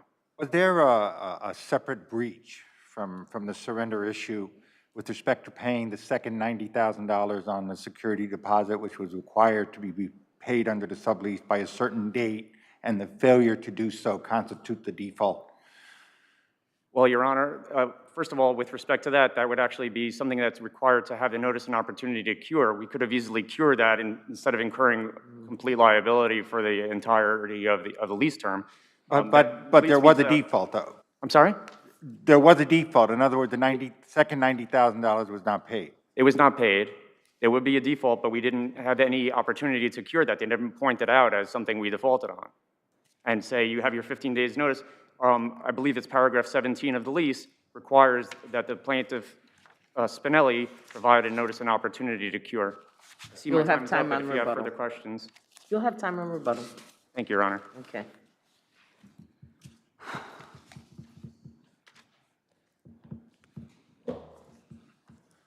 Good afternoon. May it please the court. Adam Pollack for the plaintiff respondent landlord. This is an interlocutory appeal. Summary judgment was granted in favor of the landlord on the issue of liability. I'll jump right to the issue that seems to be in the court's mind, what I called the phantom notice, the notice that was sent in March. To be clear, there is no right to terminate this lease by the tenant.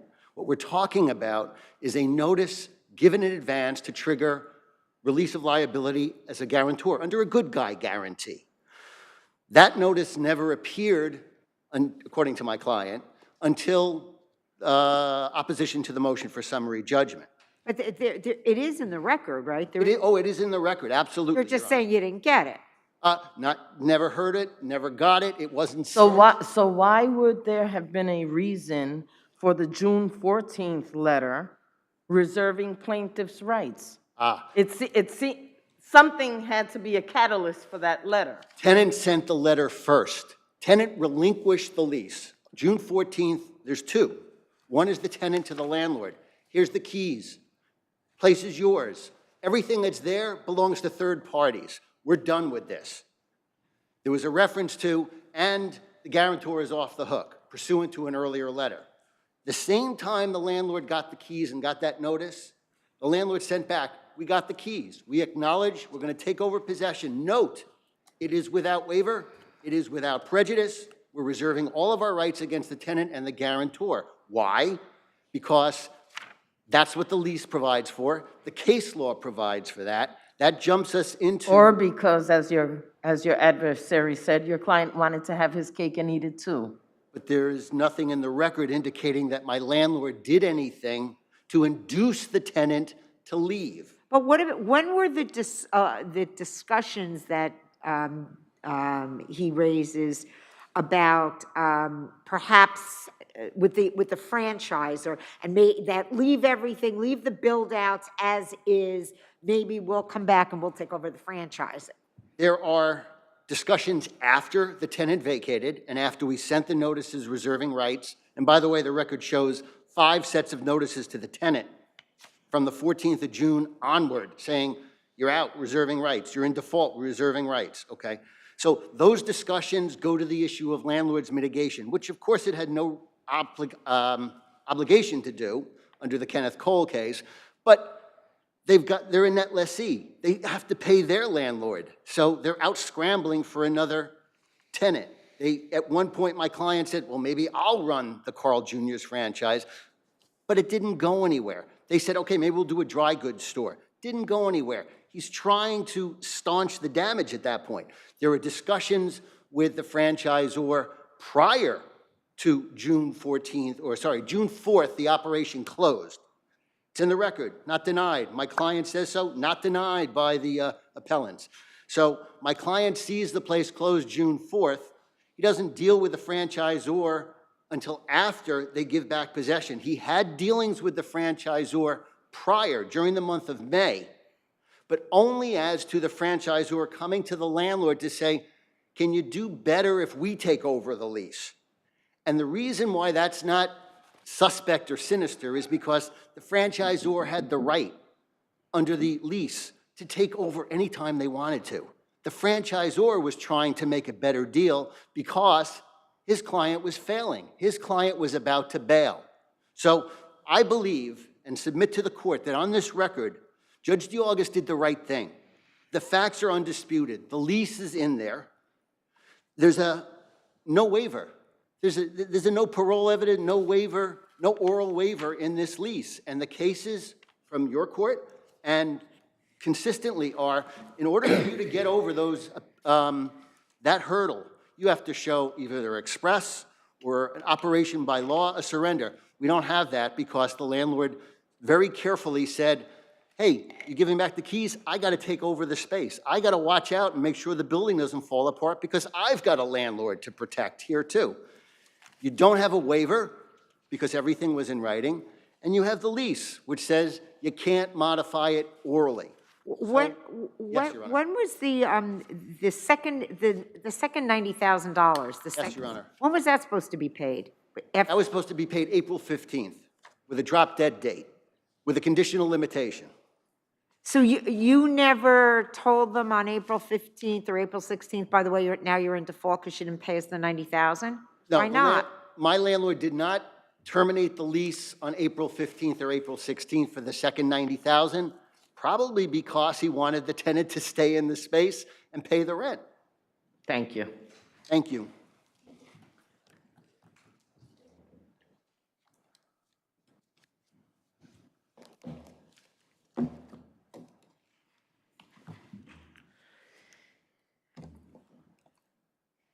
Your Honors, we are hearing a lot of factual disputes here, and again, this is why this really was not properly decided on a motion for summary judgment here as a matter of law. There are a lot of questions about who did what and when.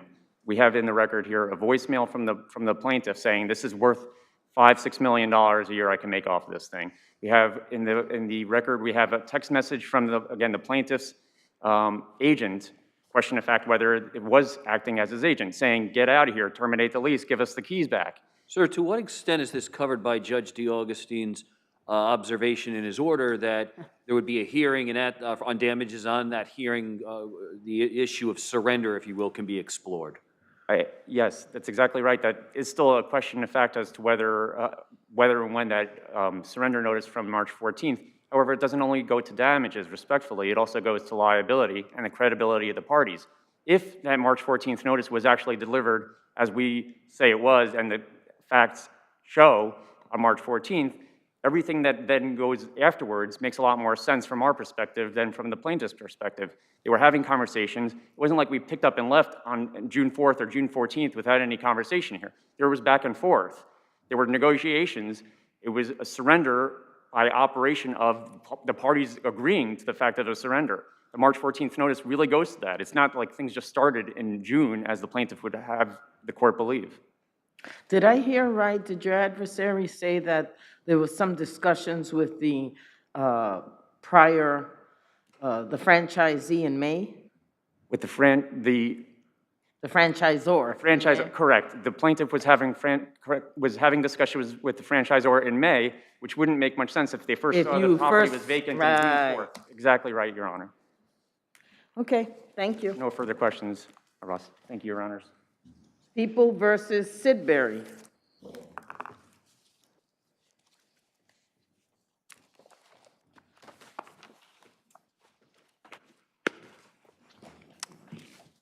Good afternoon, Your Honor. Stephen Strother from the Office of the Appellate Defender on behalf of Mr. Sidbury. I'm going to briefly address the legal sufficiency and sentencing. Also, I just have a quick question before you start. In terms of, for the arson and the second-degree conviction, the defendant was sentenced as a persistent felony offender or as a second violent felony offender? Second violent. So what was the minimum and the maximum range for the arson and the second degree? Minimum's 10, maximum's 25. Thank you. So, Your Honors, Mr. Sidbury's conviction was not supported by legally sufficient evidence because the cuffing port that he damaged was not a building. The record in this case is pretty clear. Officer Arias testified that the fire could not spread outside of that cuffing port because it's made of metal. Officer El Sarafi, looking at the People's Exhibit 13, which we've submitted to the court, said there is no damage to the door or the floor. All the prosecution showed for damage was some soot from the papers that fell out of the cuffing port when the officers opened it to put it out. Soot is not burning. I thought the plastic melted The as plastic well. on the cuffing port, yes, but not anywhere outside of the cuffing port. And it didn't melt all the way, it just bubbled slightly. Well, I mean, clearly it's no longer usable and has to be replaced. That's correct, but that is all, so the point here is this, is that the damage was limited to the cuffing port. It could not possibly have spread outside of it by the testimony of the prosecution's own witnesses. Second degree arson. So is the issue whether the door and its port, whether those items are part of the building? Or the port. The question is whether the port. The port is Well, except that the port is a part of the door, and the door is a part of the building. So that's not necessarily true. The port is a detachable closed container. It's screwed into the door, very similar to if you screwed a garbage can to the inside of your Okay, this is not, no, this is not that. This is not that. Because if you have a garbage thing on your cabinet, you remove the garbage thing, the door is still intact. So then Here, if you take out this port, you have a gaping hole inside this prison door. So then I think the critical point here, Your Honor, is that we have to look at the purpose of second-degree arson, which is to punish someone who sets fire to an occupied building because it threatens the lives of others.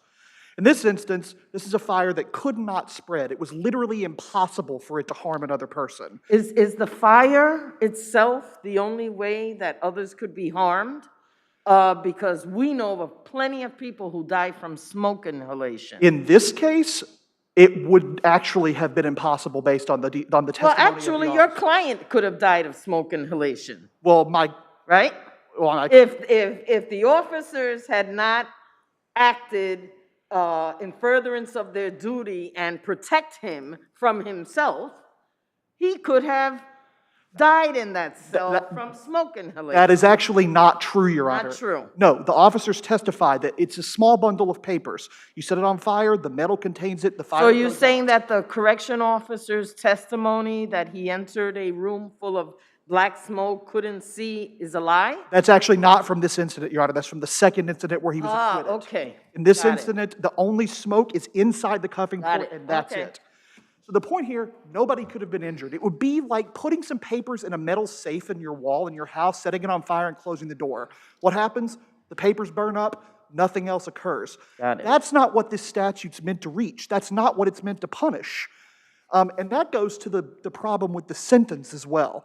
25 years for a minor amount of property damage that harmed nobody, was put out in a couple of seconds, is wildly out of step with any sentence that's ever been given for arson in the second degree for similar facts. No case comes close. Okay. Any questions, colleagues? I think we You're- got it. All I would Thank ask you is so that the much. sentence be run concurrent as well, Your Honor. Thank you. All right. Justice Kapnick is recused on this case. The rules of the court will be instituted if we have a tie. Someone will be vouched in, and we would follow the rules of the court if the parties desire further argument. People of New York versus Quality King Distributors.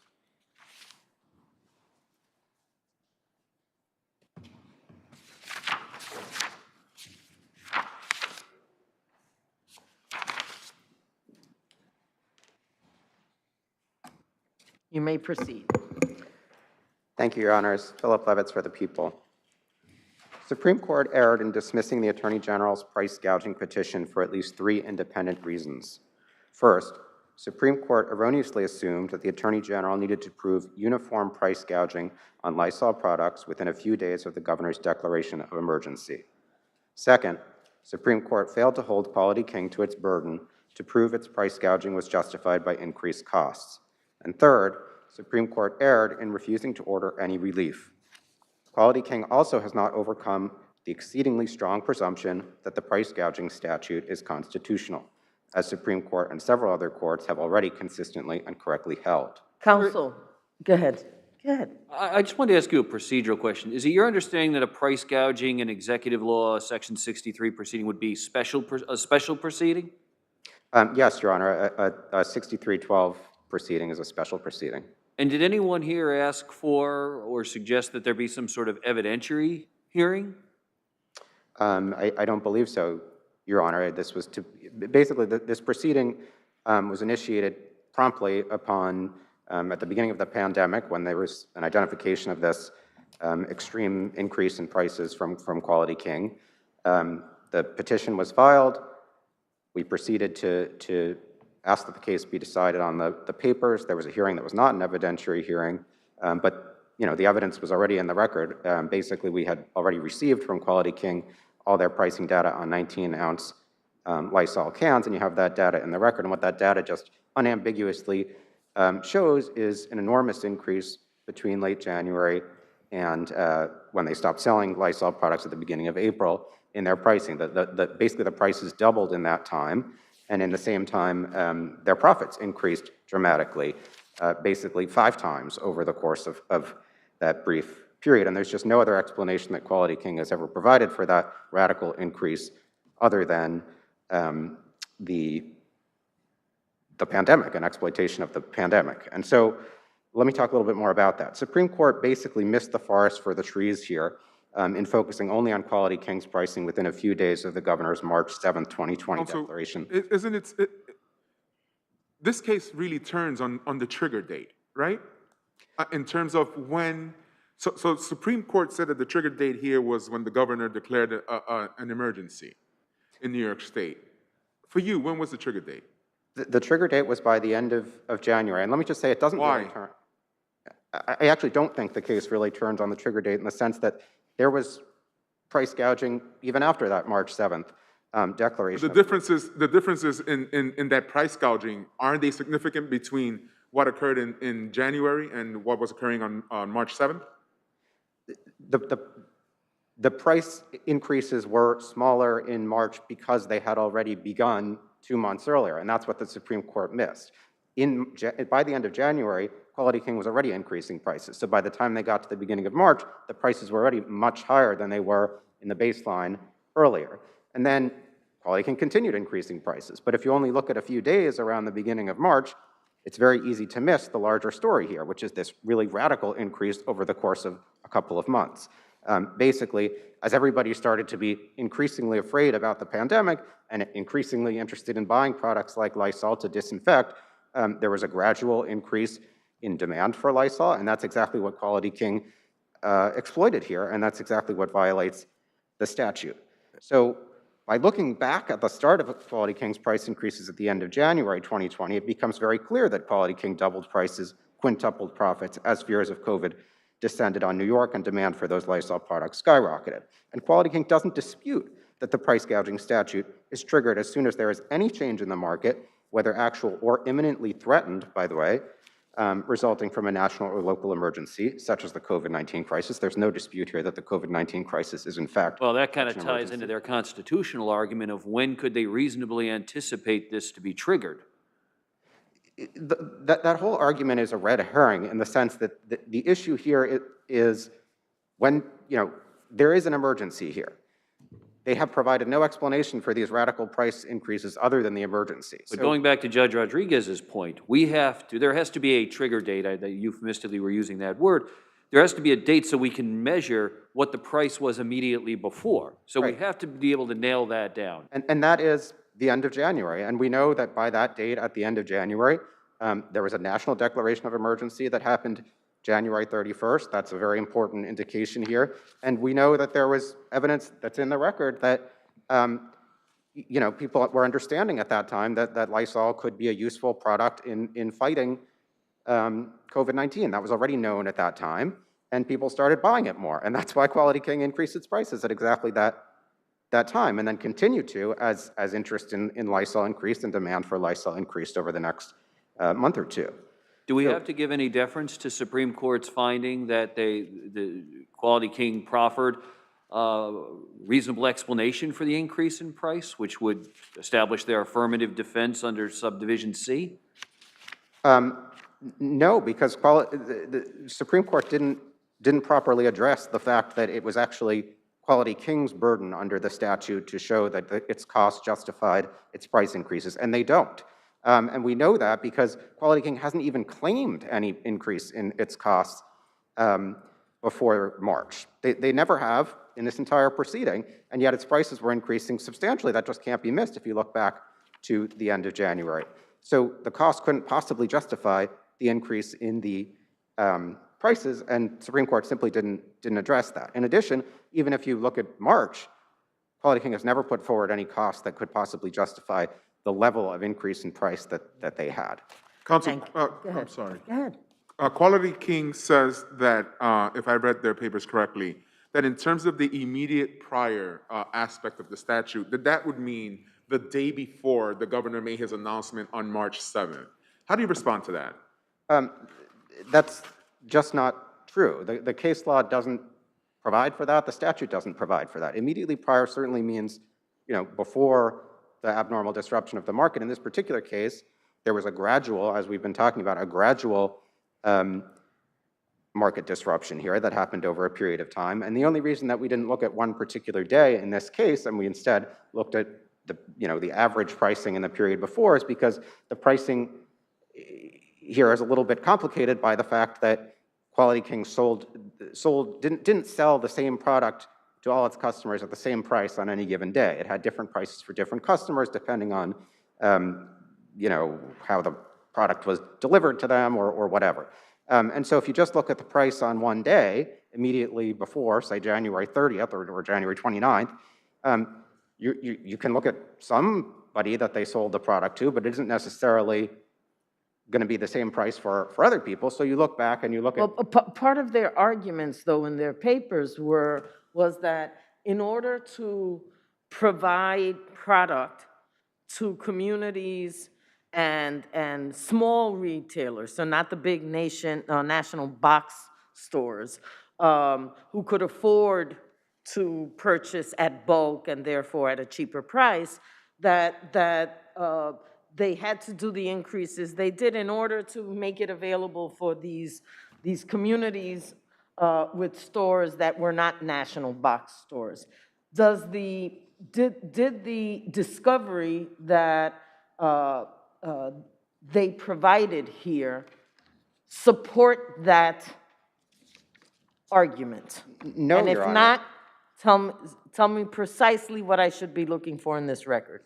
Right, Your Honor. So no, it does not support that. And how we know that is because across all the different stores that they were delivering to, if you look at any given store, you'll see that the price increases dramatically over the course of that period from the end of January into March. And let me just give you a couple examples. We have lots in the briefs.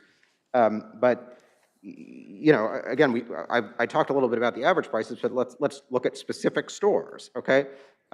So for instance, this is on pages 648 and 656 of the record, lines 40 and 510. This is in the sealed record, but if your honors are okay with it, I'll tell you what the numbers are.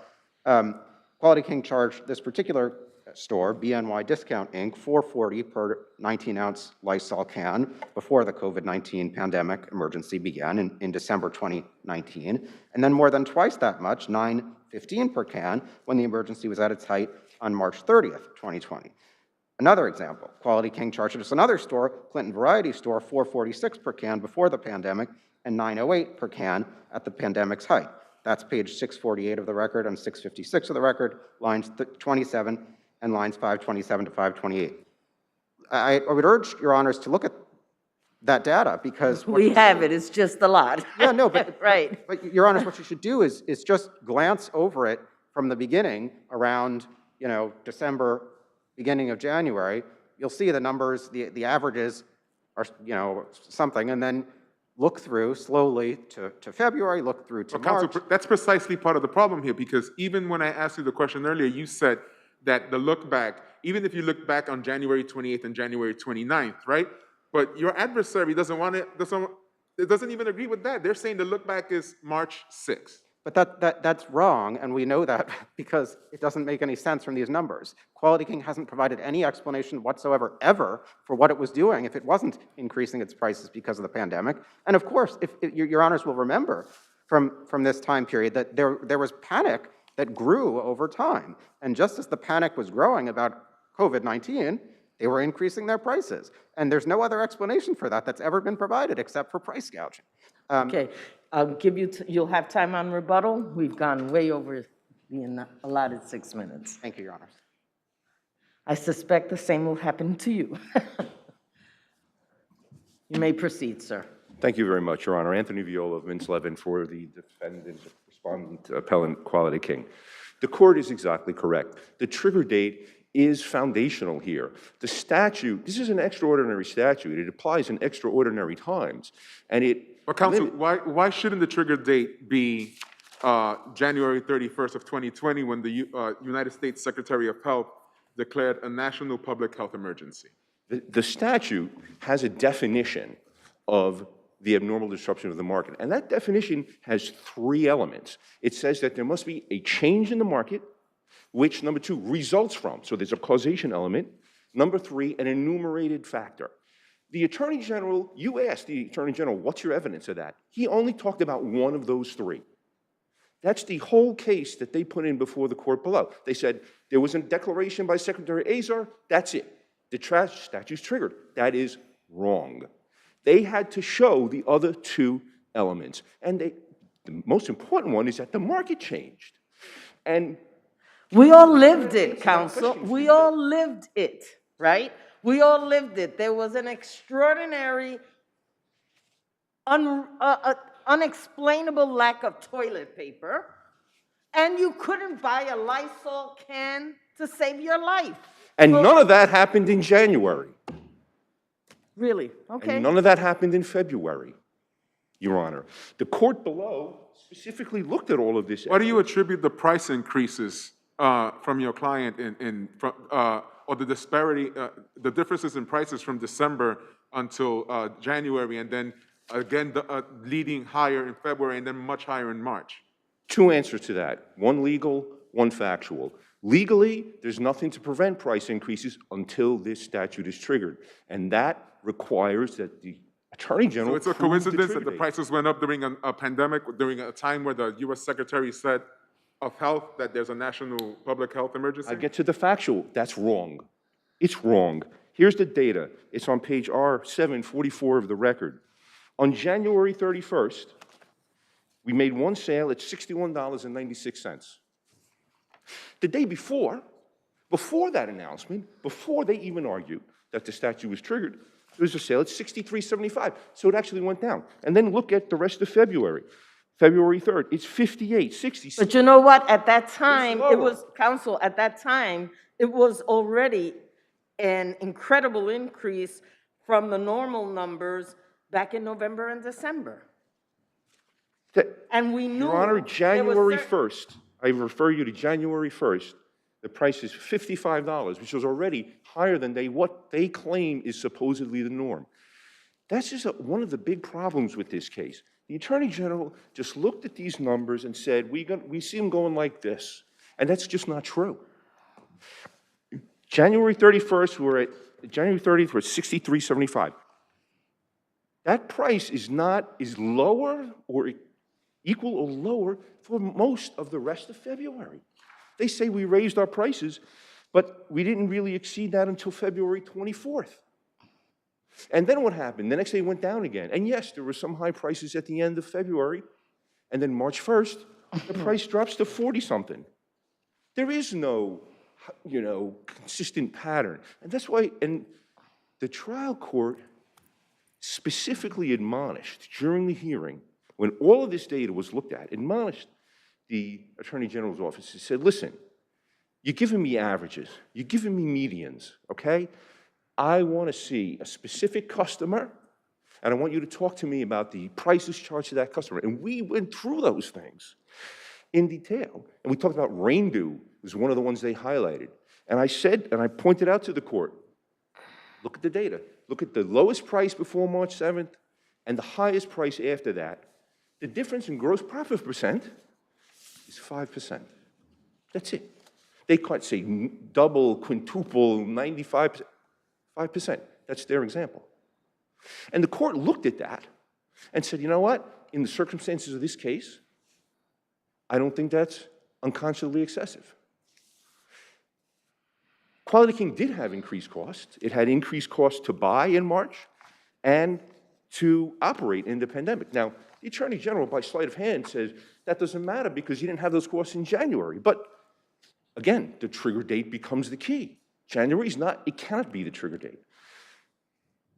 The other thing I'd like to say is the trial court specifically noted in her reasoning, she said, if you look at this data, yeah, it kind of looks extreme if you compare December to the highest price that was charged at 109.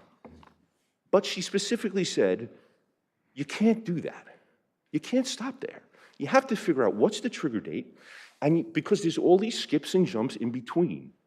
And when I look at March 7th as the trigger date, and when the highest price, this data is in the record, at 109 versus what we were charging on March 6th, the gross profit percent difference, even though it sounds like the difference between 78 and 109 is a lot, the gross profit percent difference is 1%, 1.3%. You can't just look at these numbers in a vacuum. The last thing I'd like to say is, on the constitutional point, think of this.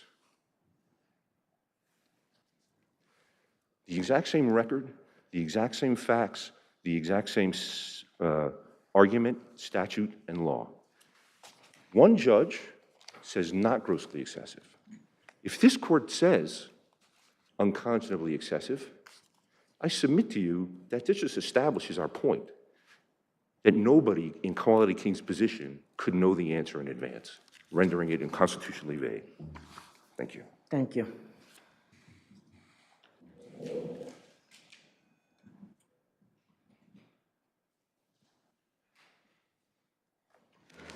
Your Honor, just a couple points. Also, is your adversary right that if we go the other way from Supreme Court, that we've established this constitutional argument? I'm sorry, that you established. Do you agree with his last point, that if we disagree with Supreme Court, that that's evidence that the statute is unconstitutionally vague? No, absolutely not. There's nothing unconstitutionally vague about the statute, and that's what courts have repeatedly found. The Second Department has held it, court after court has held there's nothing vague about the statute. Let me respond to the points that counsel was making, which are simply not correct. He tried to point to one example about a price one day being 61 something and the next day being 63 something else. Well, if you look at different customers, again, we already talked about this, the pricing is different. Counsel and Quality King has never once in this whole proceeding today or otherwise pointed to any example of a particular customer whose prices didn't increase significantly between January and March if they bought in January and then they bought again, later. That is just indisputable evidence of the price gouging here. Well, prices have went up the last 3 or 4 months steadily over the last 3 or 4 months, right? The In prices- general, throughout the United States economy, that doesn't necessarily have anything to do with price gouging, that has to do with inflation. So there can be forces at work that account for a price increase. A price increase is not ipso facto a gouge. In the course of an emergency, so actually Supreme Court found basically most of what's required for a prima facie case of price gouging here. There's an emergency under the statute. There's no dispute that there's an abnormal disruption of the market because of COVID-19. That Supreme Court recognized, that was correct. Supreme Court recognized that this is a vital and necessary product. Again, that's correct. So the only issue is, are you unconscionably raising prices? And Quality King is. And again, they haven't pointed to evidence that they haven't. And let me respond to another point that counsel was making, which is somehow they keep saying that we haven't presented evidence of the earlier disruption of the market. It's just completely wrong. Look at the record. Pages 566 to 567 of the record is a January 27th report on stock bumps for companies that make disinfectant cleaning products as COVID-19 fears emerge. Page 591 to 593 is a January 29th report that COVID-19 concerns were increasing demand for disinfectant cleaning products. Pages 562 to 564, reports on a poll starting in early February showing rapidly increasing demand for Lysol. It's just wrong to say that there wasn't an abnormal disruption of the market earlier. At a bare minimum, there was, an impending market disruption, which is all that's required under the statute. Thank you. Thank you, Your Honors. Thank you. Is there a cross appeal? Okay. I'd like to stick with that for a minute. Counsel, and we dealt with this in our brief, what is the evidence of a change in the market on January 31st? It's zero. Counsel just cited an article in CNN or something that says the stock price, the share price of companies that make household cleaning products is going up. Not the company that makes Lysol, by the way, but that exact same article says, oh, the stock price is going up not because of increased demand for the products, but because the stock market is volatile and those are like steady companies and people are putting their money in it. That's not evidence of a change in the market. The only other thing that they cite from prior to January 30th is an article in USA Today that says, well, people on Facebook and Twitter are saying that Clorox cures coronavirus. What does that have to do with the market in New York? Zero. That's the quality of the evidence that the Attorney General is submitting to you. That's the quality of the evidence for January 31st that the Attorney General submitted to the court below. And the court below was not happy with the quality of that evidence. I'm reading from page 18 of the record, the transcript. The court said, please, let us finish your prima facie case, speaking to the Attorney General's counsel. Not through media articles, not through pictures from TV, not through tweets. All of that is in your petition, but really, that's not evidence. Evidence comes from these sheets, the data. Let's look at the prices for identical goods. That's what's important here. Let's try to get to the basis for your petition. It really does have to have a factual basis. The court looked in detail. We spent an entire day going over this data. The court had it for months. There's reams of data. The court rejected the Attorney General's evidence of an alleged market disruption or change on January 31st. That's a factual determination. That's due deference. The court rejected the Attorney General's assertion that just looking at the prices in general showed price gouging. She insisted on looking at them in particular. And she said some of them might have gone up to the line, but none of them went over. That's a factual determination that is due deference. One last point that I'd like to try to make. The Attorney General has taken a number of extraordinary positions in this case, from what immediately prior means to not using actual prices or real prices, using averages, using medians. They say Lysol, cans, they were not vital and necessary before, but they became during the pandemic. Things like that. What is their rationale for taking these extraordinary positions? I quote them. They say, because what happened here was abnormal, unprecedented, unanticipated, and unrolled slowly over a long period of time. And yet, in the same breath, the AG says that on January 31st, 2020, my client ought to have foreseen everything that was going to come after. My client ought to have foreseen that the Attorney General would take positions as to how the statute should be interpreted that no one has taken before. I submit to you that to state the proposition is to understand just how preposterous this case was from inception. If there are no more questions, I will rest on our papers. Thank you.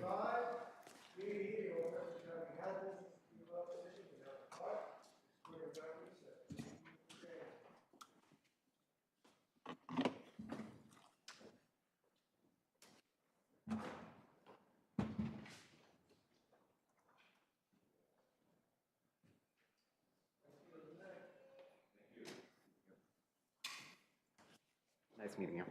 Yep.